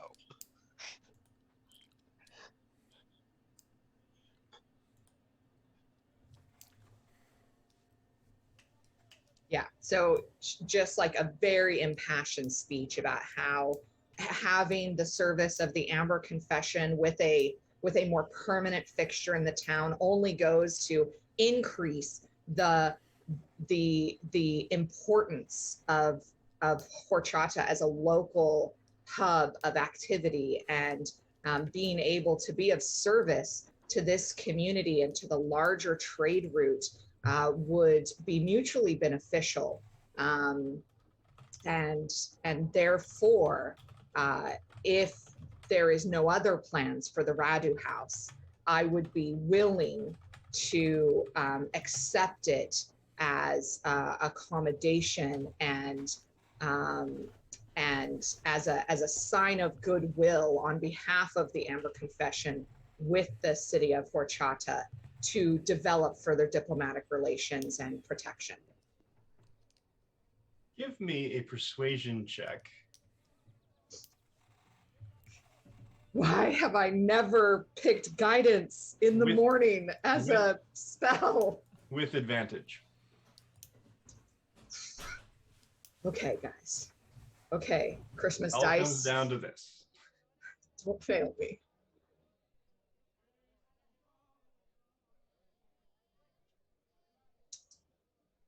I imagine that saying horchata over and over when that's not the name of the city didn't help my case, which is why I only rolled a 12 with advantage.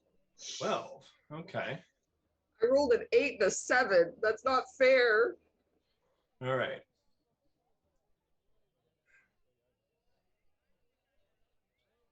It's fine. I We're too young to get that. I deeply respect your fervor, sister. And I will take your request into consideration upon the completion of the investigation. If it comes to the fact that the Radu family is completely bereft, completely routed, or in somehow unable to pay its debts to the society which it has wronged, then their house will naturally be seized by the state. At which point, I see no problem with bestowing it upon those who were the most instrumental in routing this evil from our town.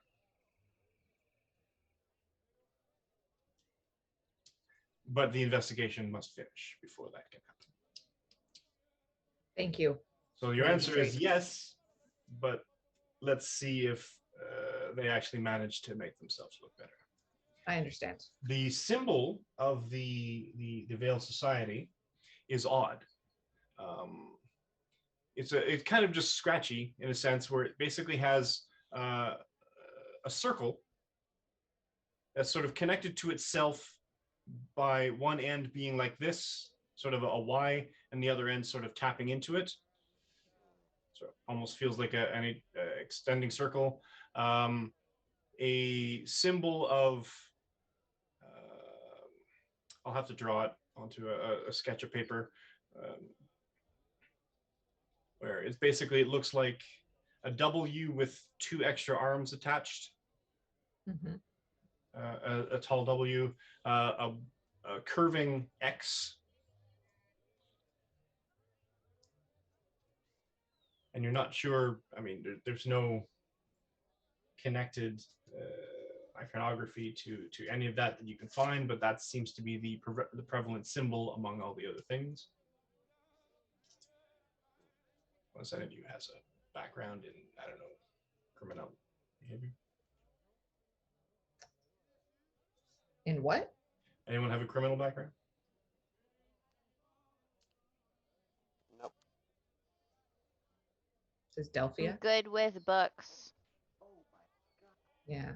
I would have read probably books. learned, whatever their version of like the hate symbol databases in Greyhawk, Isa probably would have learned as many of those as she could have. Give me,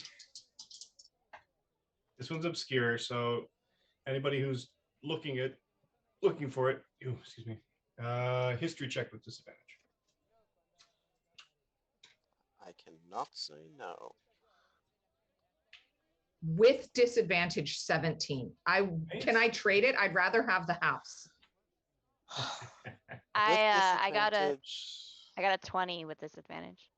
I got a 7. What are we all rolling? If you want. History with It's disadvantage. history with disadvantage, so that should be hilarious for you. Oh yeah, yeah. This is gonna be a great roll I got a 5. with my -1. Watch this, double 20s. No, all right, 7. Yeah, could be worse. Cool. Better than Marcos. No, I got a 7. Yeah, we're about the same. Yeah, but he's dumber than you are, so it's a better roll. Yeah, I rolled an 8. Wow. I mean, Someone's dying tonight. You already killed somebody. Your job here is done. I didn't. oof. All right. That box is The, empty. There's no player there. She's still alive.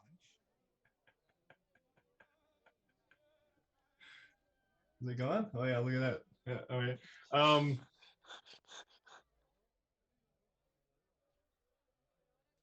As you're sort of looking, how are each of you looking and trying to research this particular symbol?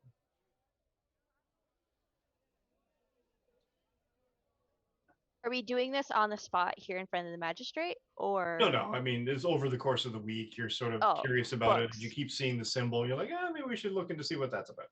Mine is obviously a library. That's my like go-to. Anything that I like, the talk with the librarian, like look through things. That would be how Rosenthal does it.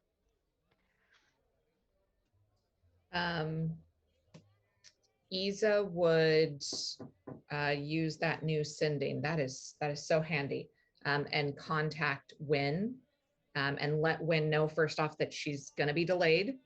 She's not going to be there in Gorna on time. That she's going to go do something else first. And then she's going to try her best to verbally describe the symbol and see if Win knows anything about it. And you're describing. Are you saying where you are? Yeah, horchata, hochok, horchok, Yep. and veiled heritance, and try to describe the symbol. And she responds, or has the capacity to respond to the sending? Yeah. Yeah. Okay. It is good to hear from you, sister.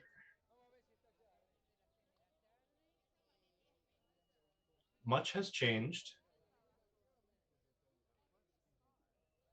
I do not know that symbol, but I have other news you need to learn. We'll see you soon.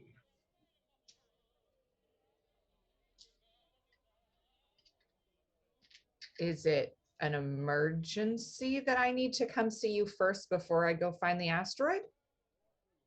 You sending a second sending? Yeah, okay. Yep.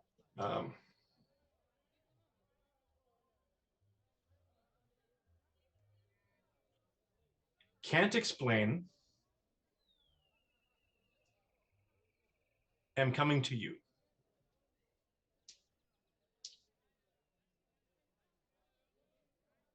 Okay. Must Okay. see you in person. I will talk to the tavern owner, the innkeep, and get a second room put aside and pay for it pretty much from that night. You don't have to pay your family. Oh.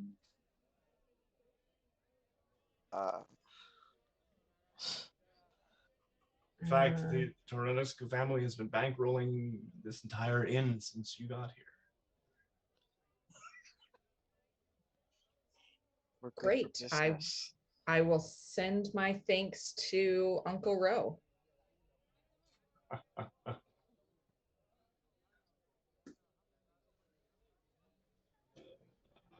You do that. I never call that. And let's see, who else? who else needs to do? Yes. The symbol, and I'm going to include it in group chat. Which group chat should I put it into? Okay, everybody sketch it before Mike sends it and see if you can, let's see who gets the closest. He said it's like a Y with a thing going into it, and then a W with extra arms and a curly X. Yeah. Okay, come on, everybody, quick. I mean, I don't have it as a drawn much of anything, but that's sort of the etch that's you find over the door frames and such. And you dig around, you sort of ask some people, and this sits particularly at the back of your brain, Dr. Rosenthal. You're like, I've seen that looks so familiar, and I don't. And then it strikes you the symbol of a snake eating its tail. You've seen the circle before, and you're like, oh, but I gave up the book. But you remember it, so you look around, and not bad. But take that symbol of the open cusp. Yeah. And the stick coming from it, Uh-huh. and stretch it all the way around to the one it looks like a thing. So basically, it's a snake eating its tail.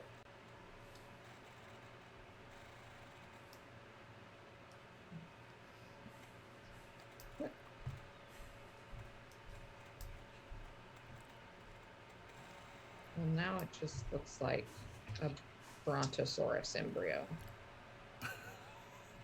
Brontosaurus embryo would be a great band name. I claim it. I claim it.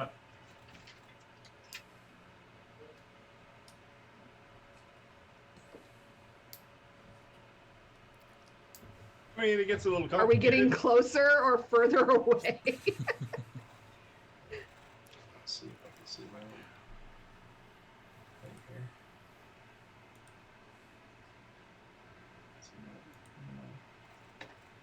Yumi.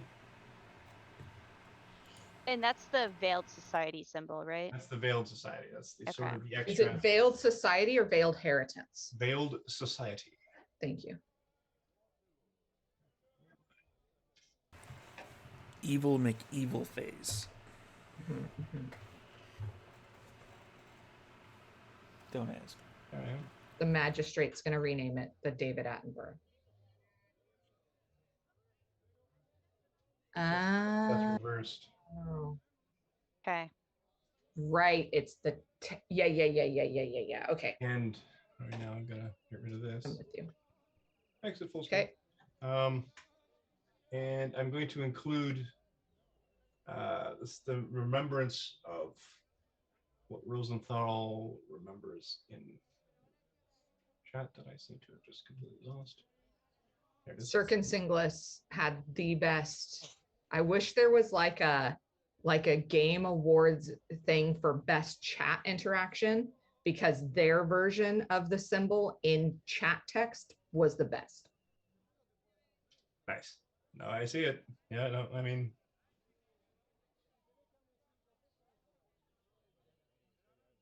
Beautiful.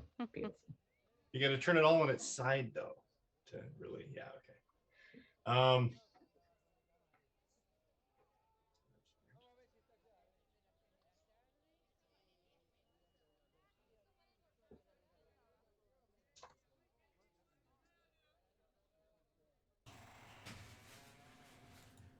So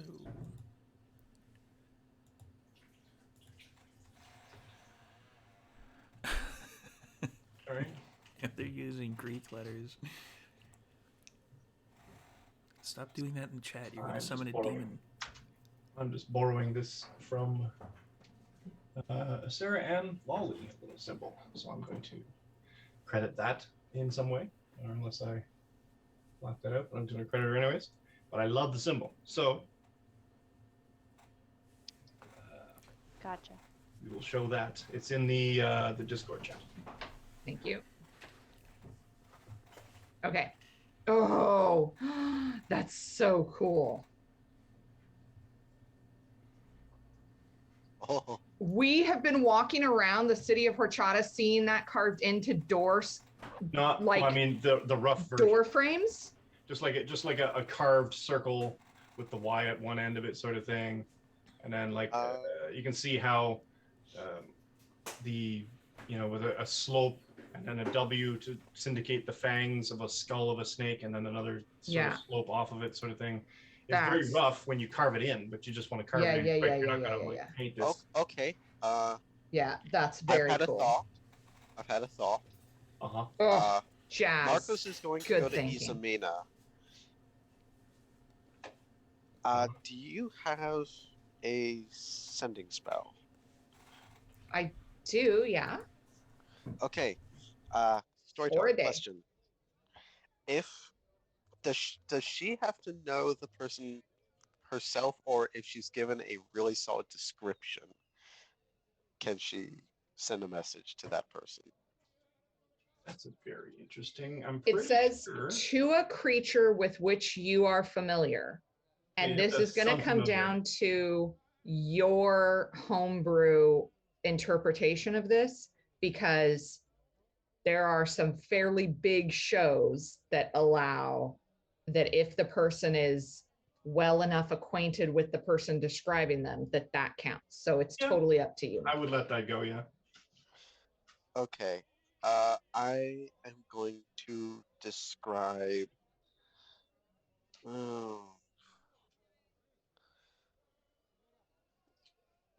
Oh boy. Okay, I'm doing this. I am going to describe the Arcanist back in the Spear who gave my lessons on magic, and what the arcane is capable of.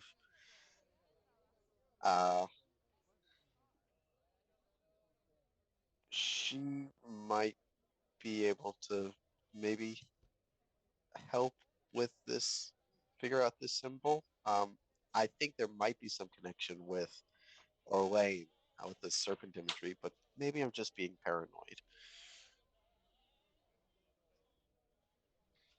Okay. But she gets a little grumpy, so when you let her know you're messaging her on behalf of me.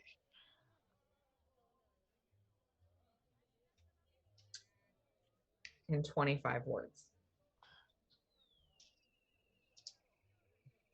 Zev just gave me so much to work with. Okay. You're welcome. Do I know her name, or do I just call her the Arcanist? I'm just calling her the Arcanist. It's fine. Arcanist was her title. Arcanist was her title. Okay, I'm going to do my best to cast it and make sure it goes to the right person. Okay. Hello, Arcanist. I'm Izamina, Marcos LaSalle's friend.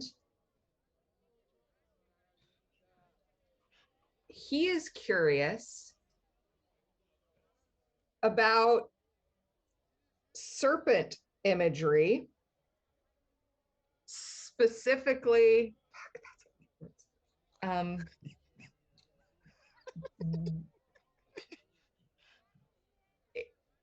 snake eating itself,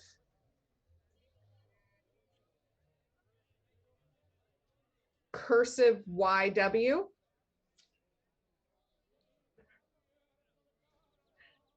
Do I have more? You have 5 more. I said, do I have more? And that was the end of it. Fuck, Steve. Fuck you. Do I have more? Yeah. Cursive YW inside. Explictica, Serpent Queen, dead. Ish. I just realized she's going to start yelling at me in my head because of this. But the first 25 words are going to come to me. I shouldn't have said she was grumpy. I should not have said that.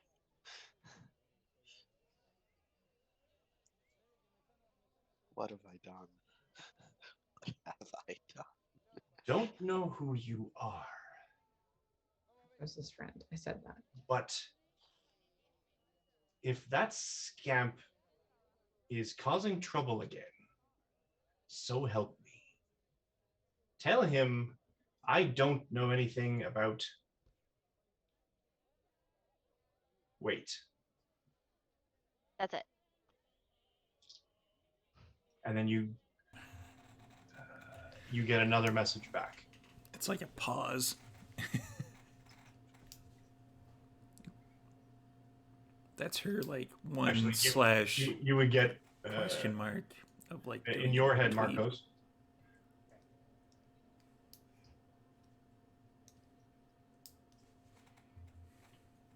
And I'm going to count as a word. Whatever you're up to,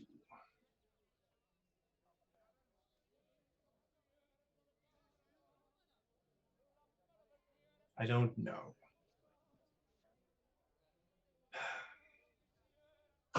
I have heard of Explictica.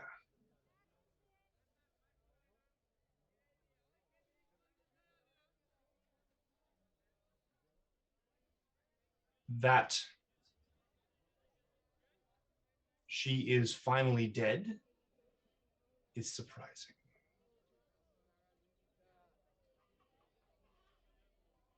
How do you know her?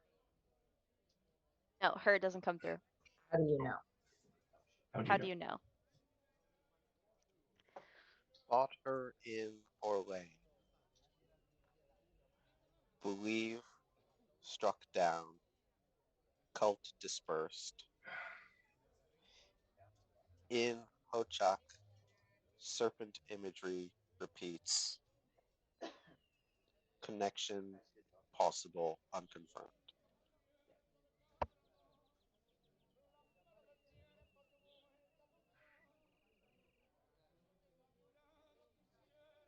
Tell her that I'm your friend. She didn't know who I was. Oh, Izamina, sister of Amber Confession, ally, So you got 2 more words. and friend. Good And friend. speaker. Thanks, bye. No, he's out. He said and friend.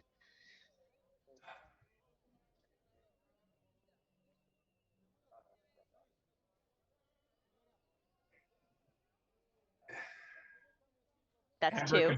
Amber Confession coming for a different reason.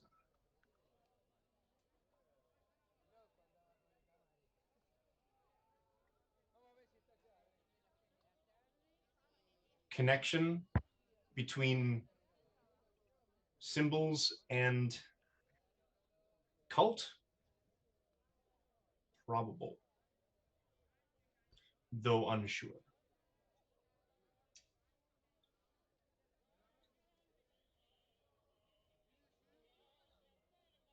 Someone is coming to you. You got 5 more words. That's all you get. All right. Okay, thanks, bye. Okay, thanks, bye. You pooping? Understood. I stand ready to. The last 5 words, the last 5 letters. You can. It's almost a pregnant pause. Keep your head down, scamp. Understood. I stand ready to receive further orders.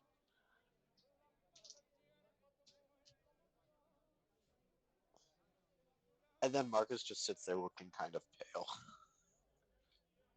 Well, I don't think she was very grumpy, Pinkish. but it was kind of rude that she didn't respond back to me.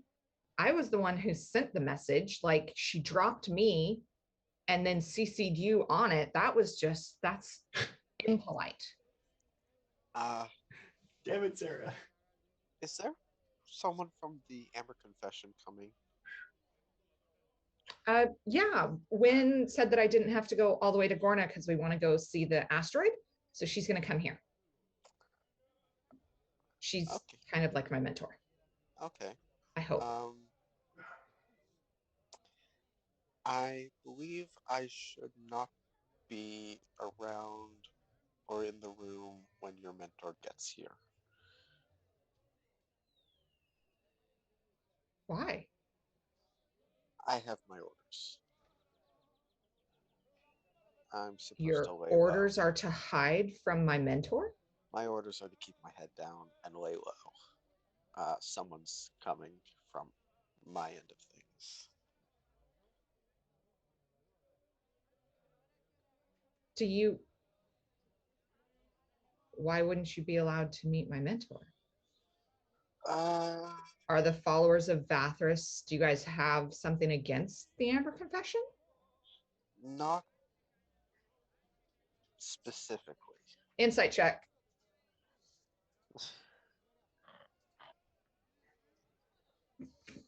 $17. Oh. I guess I should probably roll. Actually, storyteller. Just to make sure. Should I roll deception?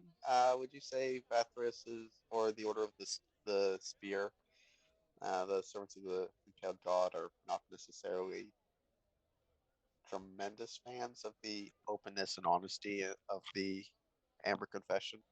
I would say it's a professional courtesy, Professional rivalry. because your particular order deals with vengeance, deals with there's a lot in common, because you can't have vengeance without absolute truth. Thanks for the raid, 5% chance. Hey, 5% chance. And so the Amber Confession is very, very useful in that regard, because they are focused solely on truth. Justice comes alongside it once the truth is revealed. So it's kind of a rivalry where the Order looks at the Amber Confession and goes, "Okay, you did your thing. Get out of the way. We're here now." Kind of, yeah. You're kind of like the SWAT team to the regular cops.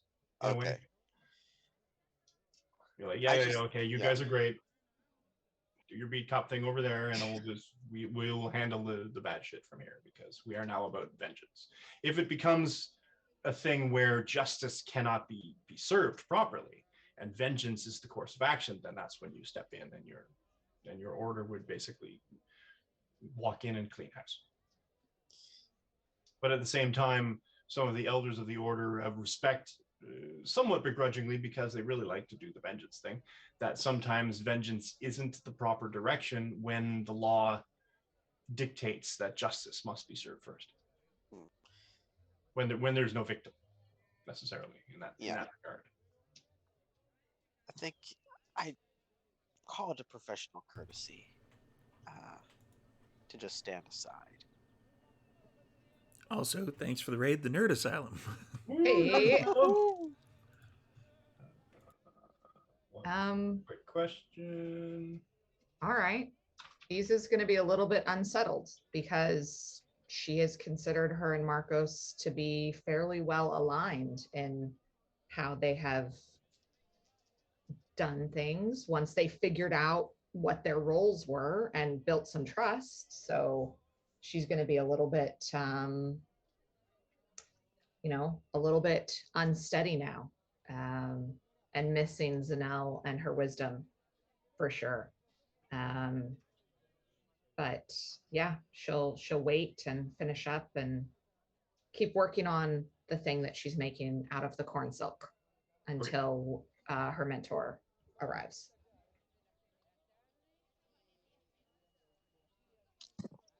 So a number of days pass. Over the course of the rest of the week, we're going to assume that a number of these things, the research took some time, the discovery of the symbology of the serpent, the ring, took some time. The messaging, because there was quite a few of those, and I'm pretty sure you can only do one a day, or you might be able to do more. Sorry, but took some time to sort of spread all that out. Over the course of the week, Delphia gets better, still isn't great, but a lot of that goes through, and we'll deal with that when Belle comes back next week. Jackie has her hand up. Yeah. Yeah, sorry. I don't mean to bother you. No. Because I love your monologues. But I have 2 small vials of nonsense that I want to cast Identify on. Oh yeah, absolutely. Let's just give them to Um, Isamina. And no, she has like an entire like You'll find out sack what they are. filled. And I have a giant marble that I think is a crystal ball, but I want to figure out what that is too, if possible. Would you say that it's orb-like? Yes. Are you going to And I ponder the ponder orb? said orb. Ponder said orb. Now, what was that? I had Now we- 2 small Right. vials. Okay. Yep, that's right. Yep. And then a marble, which was from the. Yeah, I've had that for a while. Okay, and you're identifying these? Yes, I'm gonna cast Identify on them. Okay. Now we definitely need a bard to show up because it's like now it's time for Ponder Ball. All right. Anyway, here's Ponder Wall. And they were all. Did you grab them all from the same room, right? The troll room. The. Oh god, I just got the vials. But the The ones you just marble. purchased. No, I got the vials off of a dead body, I thought. Right. Because I also have a Which dagger. dead body. Yeah, I don't remember. But I got the big marble from the place where we killed the serpent lady. The Which troll might room. have been the room with the troll, with Yeah. the poop. Yeah. Yes, it was covered in poop. Yeah. And then I cleaned that off. That is a crystal ball. Okay, cool. Anything special about it besides like? I mean, other than the fact that you can cast scrying through it. Yeah.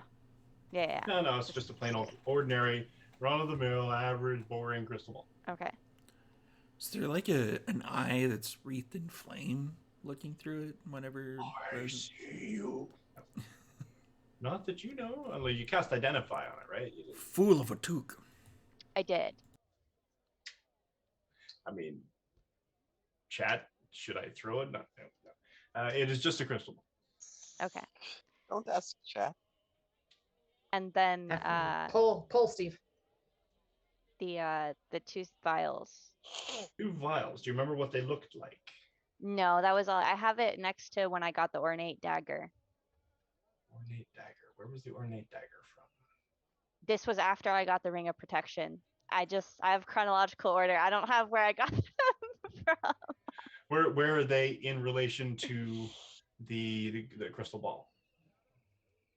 They were not in the same place. Were they before the crystal ball or after?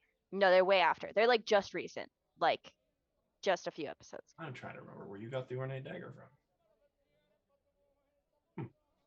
I don't know. We can figure it out later if you need. No, that's cool. That's cool. I don't remember. I thought I like looted a body somewhere. I don't remember where. You might have. I rolled an investigation check on something. Oh, was it? No, it was the guy that we have in jail. It was off of his body. Yeah. It was while he was tied up. He wasn't dead. I'm so sorry. No, that's fair.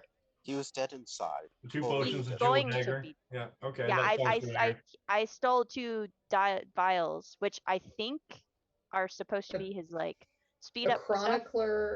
chronicler says the vials are from the house with the blood, and the dagger is with the hair on it. No, I don't think so. Because I didn't grab that. think it was... I think both of these are off of that guy's Room. body. Well, we can 'Cause always he go back took- later. He took that potion and got really fast. Yeah. But I don't think I ever cast Identify on it. No, because 2 potion vials that were left.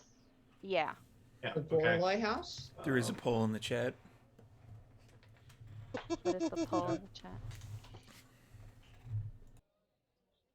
That.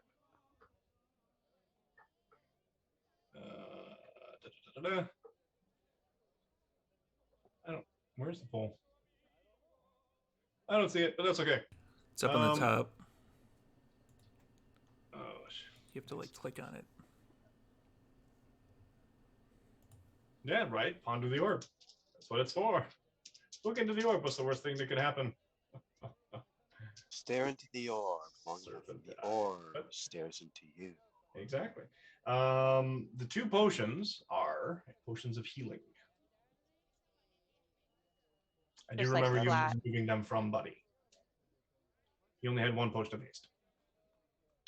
And That's you fine. Yep. the dagger is not magical. Cool. I think.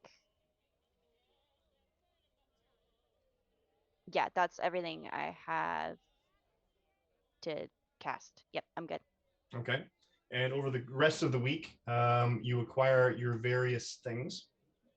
So the jewelry bits that you will then subsequently need to find an enchanter for to put the light spell on them. The bag for Izumina. Oh yeah, shit! I forgot to put that into my inventory. Yeah. Now, wasn't it you were just repairing the old one? Yeah. That's why it was so cheap. Now I remember. Okay. So that's repaired. So you now have a bag of holding. Cautions you not to don't overstuff it. That could be bad. I've heard Oh. terrible things happen. Let's stick Really? our hands inside and see if we can find the stuff we lost. Yeah, who would do that? Izumina. That's not. Roll a history check, motherfucker, because that's not how it happened. Suddenly my camera's all blurry, got really shady in here. I can't see anything. No, I'll do it. I'll do it.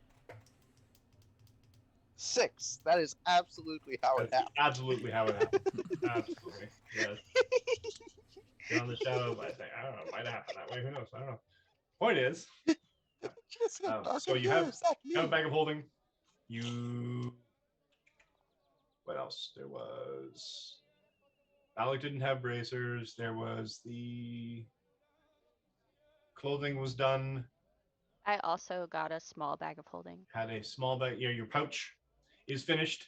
It's cute. It's a nice little sort of sturdy leather, and it's sort of shimmery a little bit, sort of thing. So it kind of looks like it's there, and kind of looks like sometimes it's not quite there. And you're kind of wondering. You put it on your belt. Sometimes you look down and it's there, and sometimes it's like shifted back a couple of inches. But you kind of feel the weight of it where it normally is. So it doesn't. The weight itself doesn't shift, but the appearance of it looks like it's backwards. Cool. And how much does it? I'm assuming it doesn't hold as much as a normal bag of holding. No, I actually looked this up. 18,000 tabs open.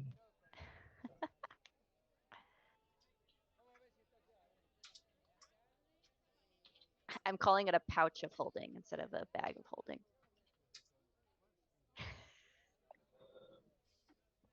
It's a Rob Layfield of holding. Well, exactly right.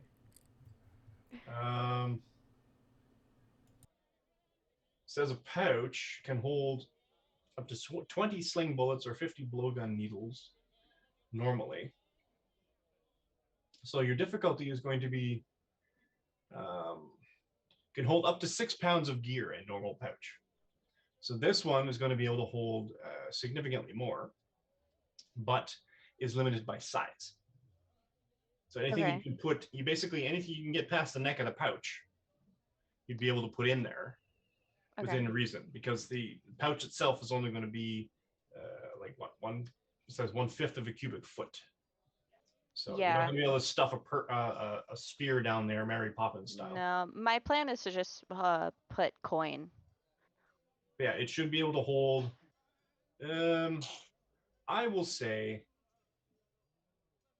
50 pounds of gear. 50 pounds. Okay. Think of all the spell Which components is you could fit in tremendous amount of coins. Yeah. I mean, I have a fuck ton, so. I mean, And I have the strength of like the tiniest things, so. 2 people. you can't Mary Poppins a spear in there, but you can Mary Poppins a rope in there. You can be like, Yeah.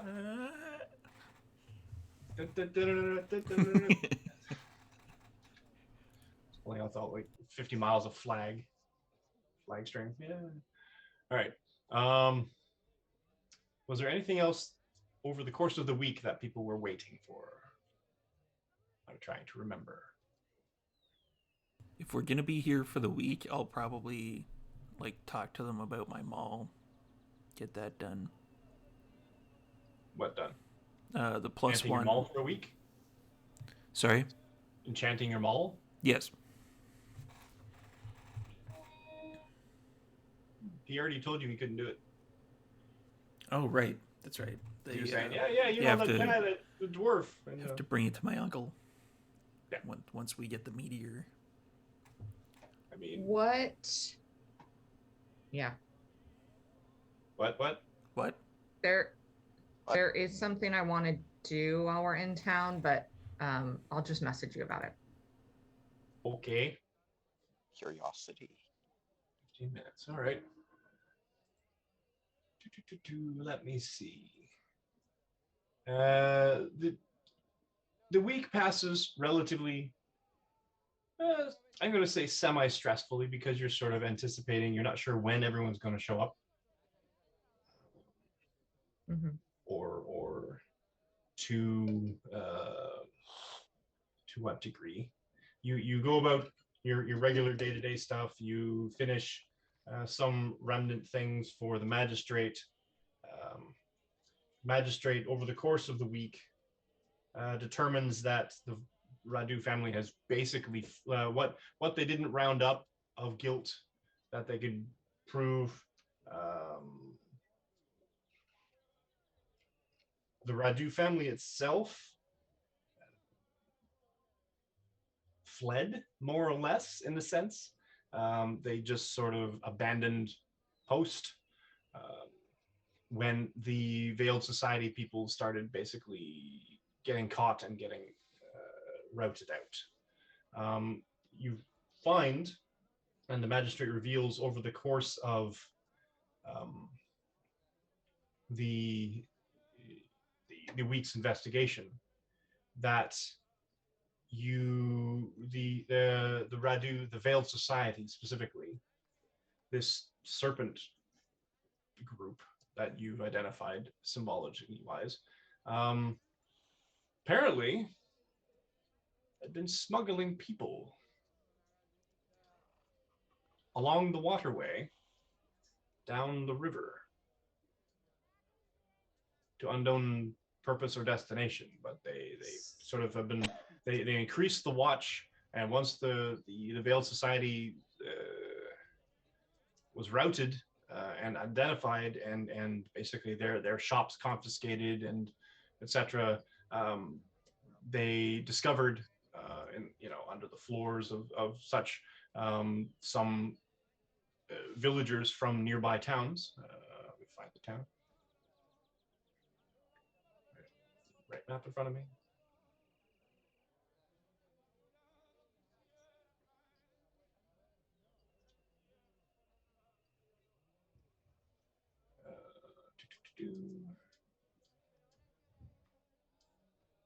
From Newbridge,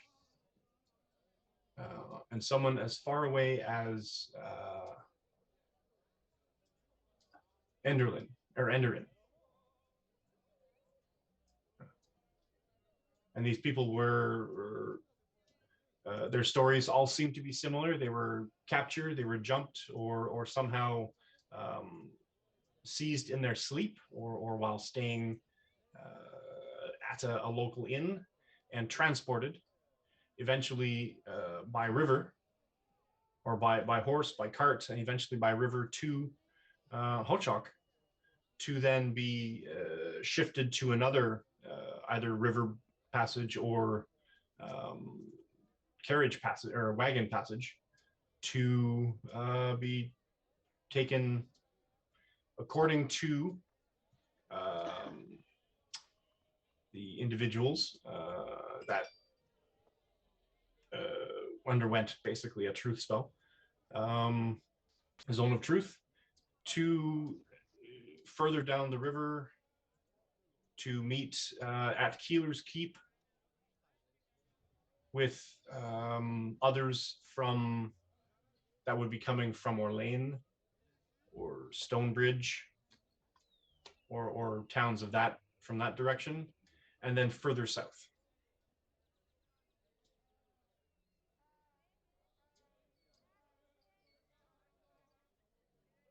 Nope, not that one. So this left leaves you with a certain level of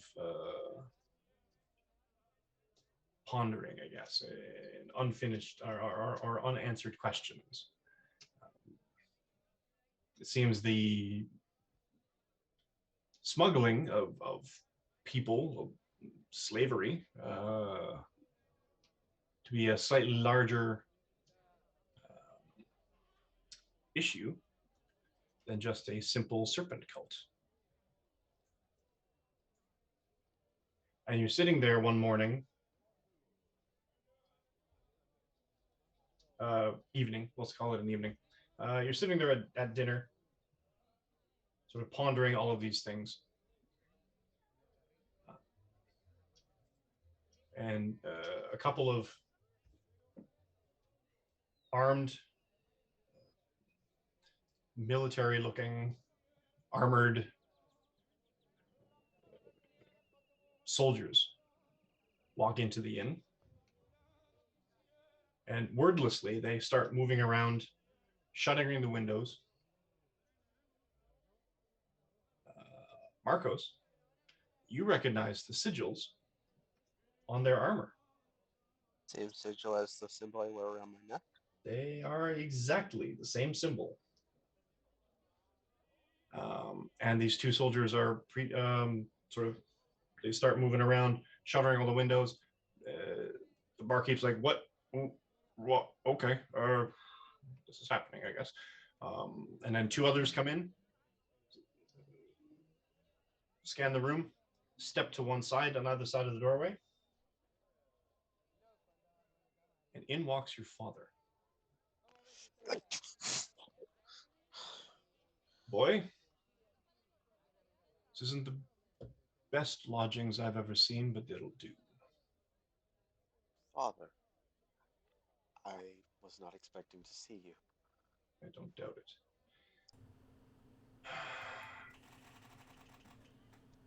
And this man, he's tall, square-jawed, muscular. Tiefling? And no, human. No, sorry, elf. Elf. And he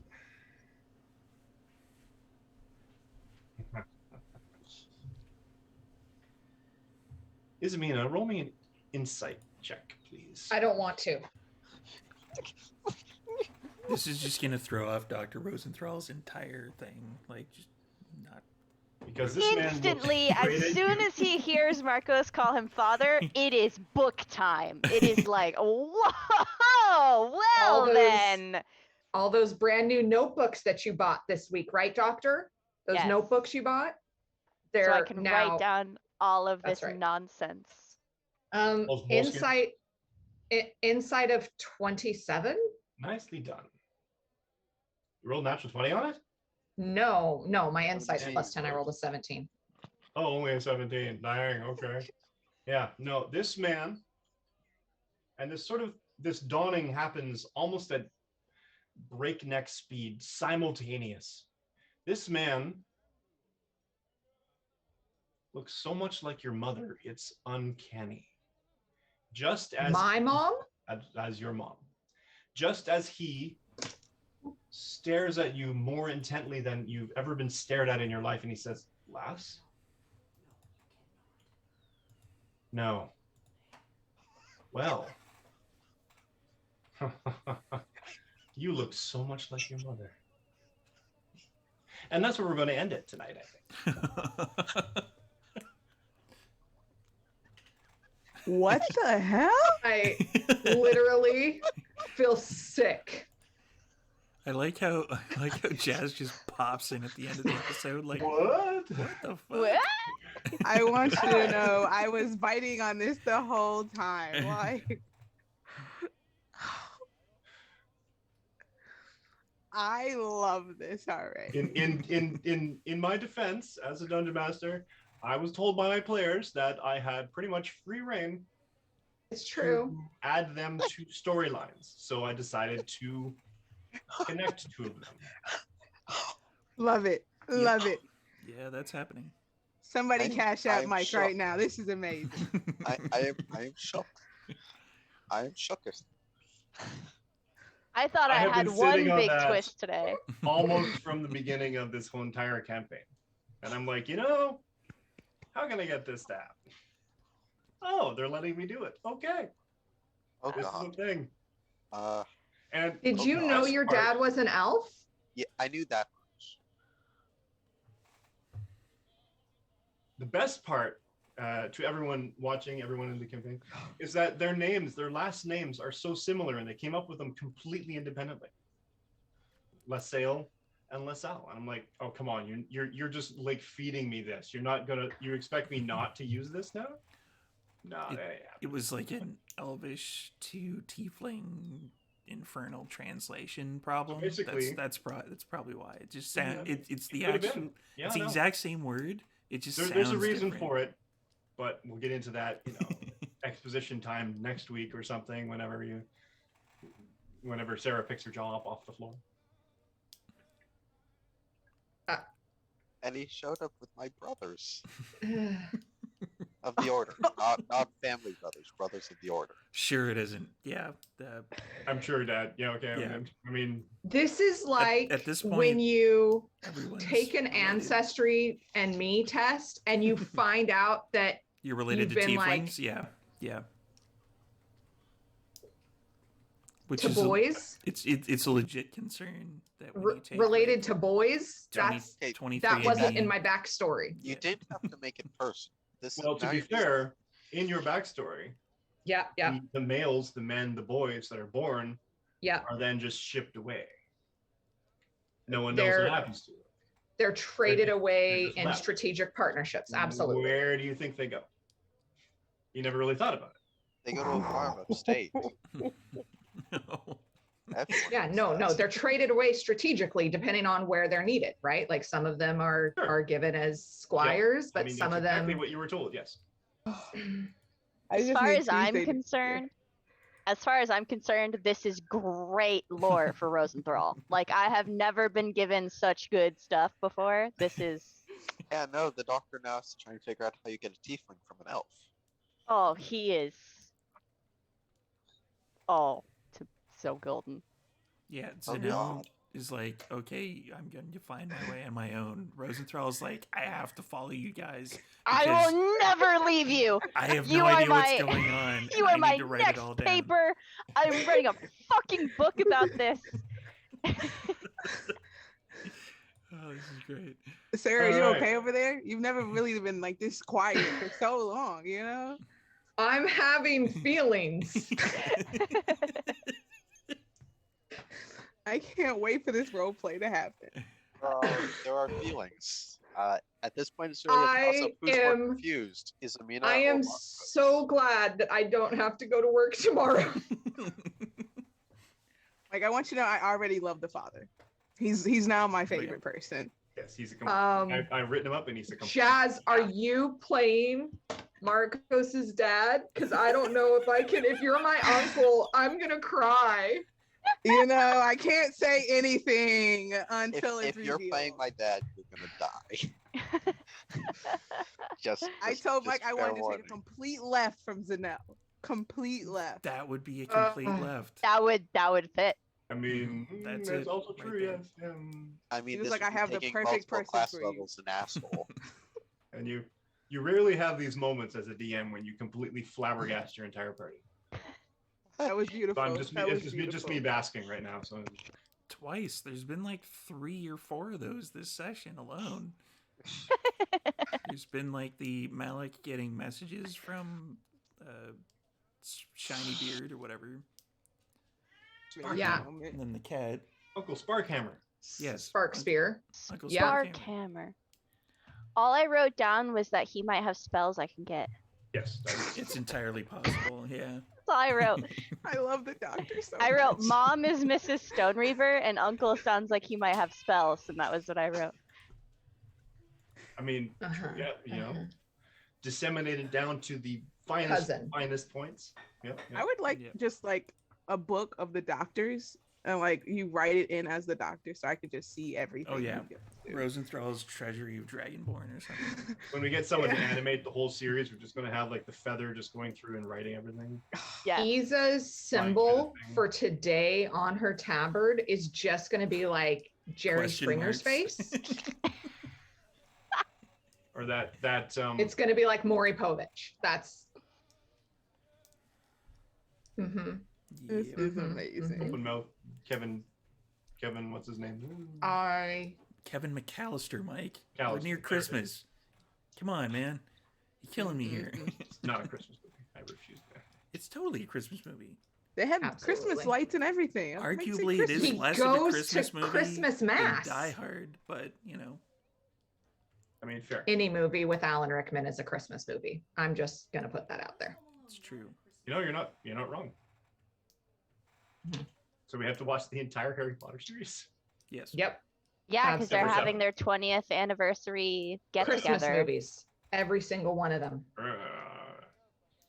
So, should we do a quick round table to let everybody know where everybody is? Everybody's still. No. No, No, we should we're keep gonna be here playing. for a while. Yeah, we should keep playing for like another. I mean, I'm 12 fine with hours. keeping playing. To, 12 more No, I hours. have a meeting in the morning.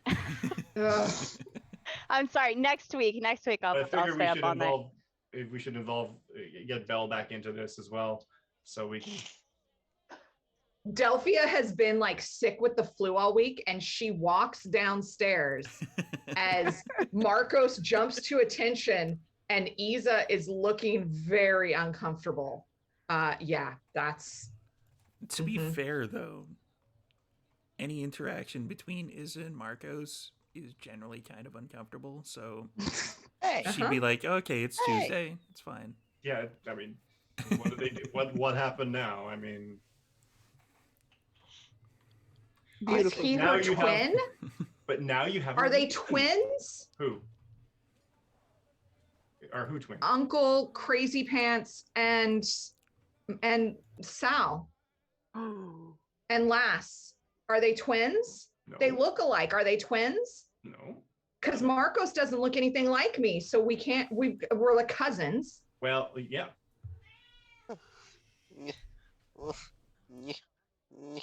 The way you are spiraling right now is amazing. I just don't know how Oh. Zev kept this elf is my dad shit from me for so long. Legit.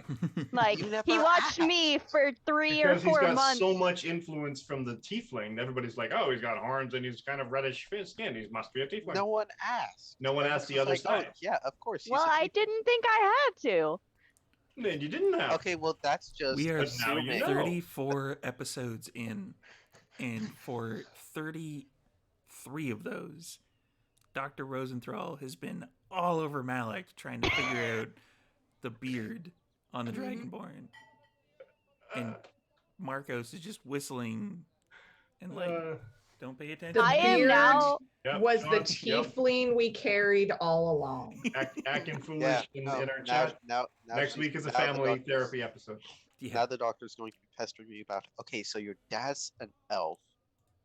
Yes. Is your mom also an elf?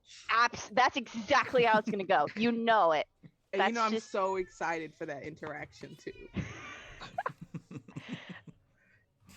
Is So, yeah, we Jazz should- my we should- uncle? I'm so confused. We should round table or something. Is who your uncle? Jazz. We need an after Find show. We out need a next talk show. time. You'll find out next We week. need what to Tune the talk fuck in we next play. week. We need a talk show. We need our version of Talk Yeah. Sparky. We do. Somebody's need gonna a- get hit in the face with a chair like Geraldo.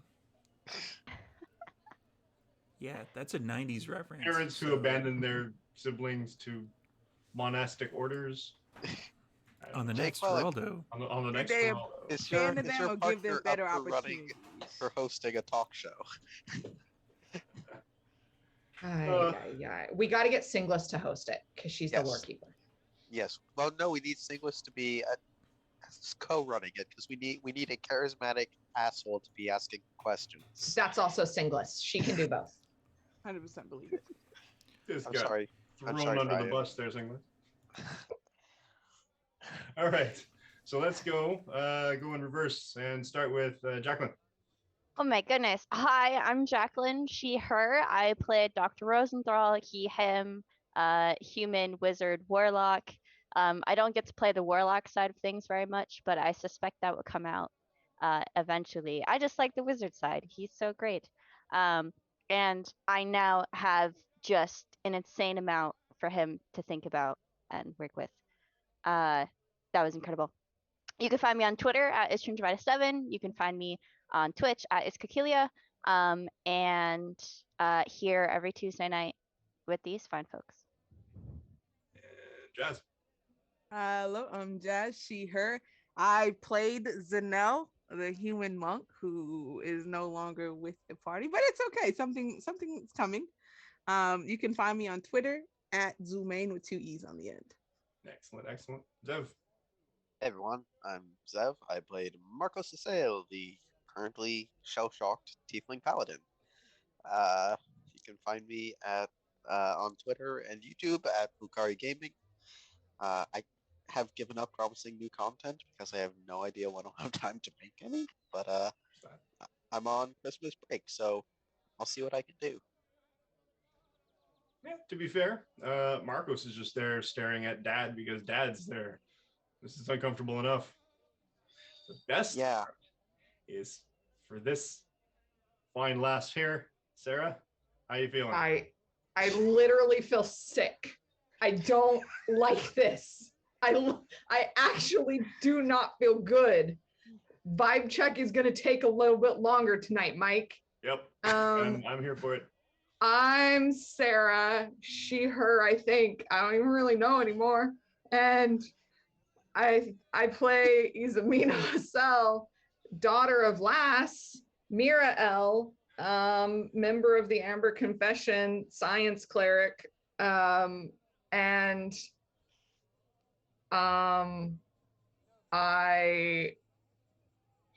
you can find me on Twitter at smooread, and there's some TikToks, definitely more TikToks coming after this. And you can find me Sundays where I DM. I am in so much trouble now. Mm-hmm. Where Mike plays a cleric in my campaign. You can find us Sundays at 2. It's called Phandalin by Night, but we're taking a break this week because it's Boxing Day. Yep. And boy, am I in trouble. And yeah, come and I'll collaborate with anybody. So message me on Twitter and we'll do something. Cool. Steve. That's me. I'm Steve. There have been no revelations about Malik really this episode. Not too many. But we are up for some awards. So go to that link in the chat. We have the most evil DM or GM, Lex, is nominated for an award, so vote for that. We have a nomination for the Vancouver Adjacent with Elena and Cassandra. Vote for that. My one shot, which was the very first time that I've ever actually DM'd anything, the quest for the Eye of Pelor is up for best one shot, best one shot basically. So vote for that. That'd be appreciated. Yeah, and I'm regularly the GM storyteller for the Vancouver by Night stuff, which is on Saturdays, which we're not doing this week because the Vampire Saturday Takeover is taking off because, there's like a Christmas thing or something. Something about St. Nicholas. Yeah, something about holidays or whatnot. And we will be back in the new year for that. There was an announcement that my players let the cat out of the bag. Not this cat, another cat. Give me one sec. Here she is. That Vancouver Adjacent by Night has ended its chronicle, but Adjacent by Night just adjacent by night, is starting in the new year. So we are going to be looking for different vampire games that are running on streams or podcasts or whatever it is. And if you want, we can have the characters show up in your city, and we can borrow like a player or two of yours and have them in our game so that we can help promote your game as well as our games, so we can build up the community all together. And yeah, we are going to do some one shots over the holidays.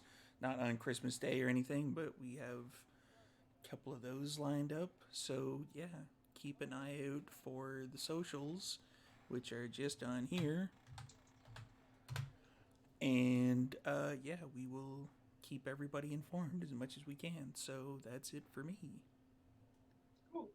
And I was your humble and yeah, all right. You can't really call yourself humble. That's just not a dungeon master for this evening for this group of would-be heroes. I only take what they give me, and together we make art. Or we take a bunch of fruit, stick it in a blender, and find out what happens that when we turn it on. Yeah, basically, it seems to be a more apt thing. You can catch my pre and post COVID cosplay adventures at Canadian Captain America on Instagram and TikTok, and CDN Cap America on Twitter, where I mainly just talk a lot about D&D stuff. Or I get punchy like today and I go after, misogynists. But you can catch me on Saturdays with the Saturday Takeover with the Vampire game and the Delves into Darkness game starting at 3 p.m. PST, but not this Saturday coming. Probably not next Saturday coming either, but the one after that is when we actually probably starting back in, which is, I think, the 7th, the 8th, somewhere in there. All right. A couple weeks from now, that will start back up. The Changeling game is going to start back up in a couple more weeks, and that's going to be me probably guesting in there at some point as well again. And you can catch me on Sundays, where I am now in so much trouble as the cleric in Sarah's game and the Phandalin by Night game at Sundays 2 to 4 p.m. PST. Beyond that, I have nothing else going on. My ribs hurt a lot from laughing and chuckling all evening like a diabolical bastard that I am. But that should heal in a couple of weeks, so it's all good. Who are we rating? Yeah. I am attempting to determine that right now. Excellent. And I think I found somebody. Yeah. Even beautiful. So, we will be doing that. What's that? Rating into ADHAD Adventures. ADHD. Oh yeah, ADH Adventures. Oh yeah, that's right. ADHD. Yes, they are on right now. So we're gonna rate into Thanks that. everybody for staying in chat. Yes. And Thank you all. Thanks for coming. See you next Thanks week. for joining us on this wild ride. Come back next week because holy crap, shit's about to get real. Also, already. one last thing. Show up tomorrow. We're doing a one shot tomorrow, Wednesday at it'll be 5:30 p.m. PST. Wreck the Halls, where a bunch of cybernetic reindeer, mutant reindeer, wreck the halls. Or Take Back Christmas, whatever. It's futuristic, it's cyberpunky. There's reindeer and wrecking of halls. So yeah, it's gonna be a fun time. Cool. All right, everybody. ADHD Adventures. Yes, we are.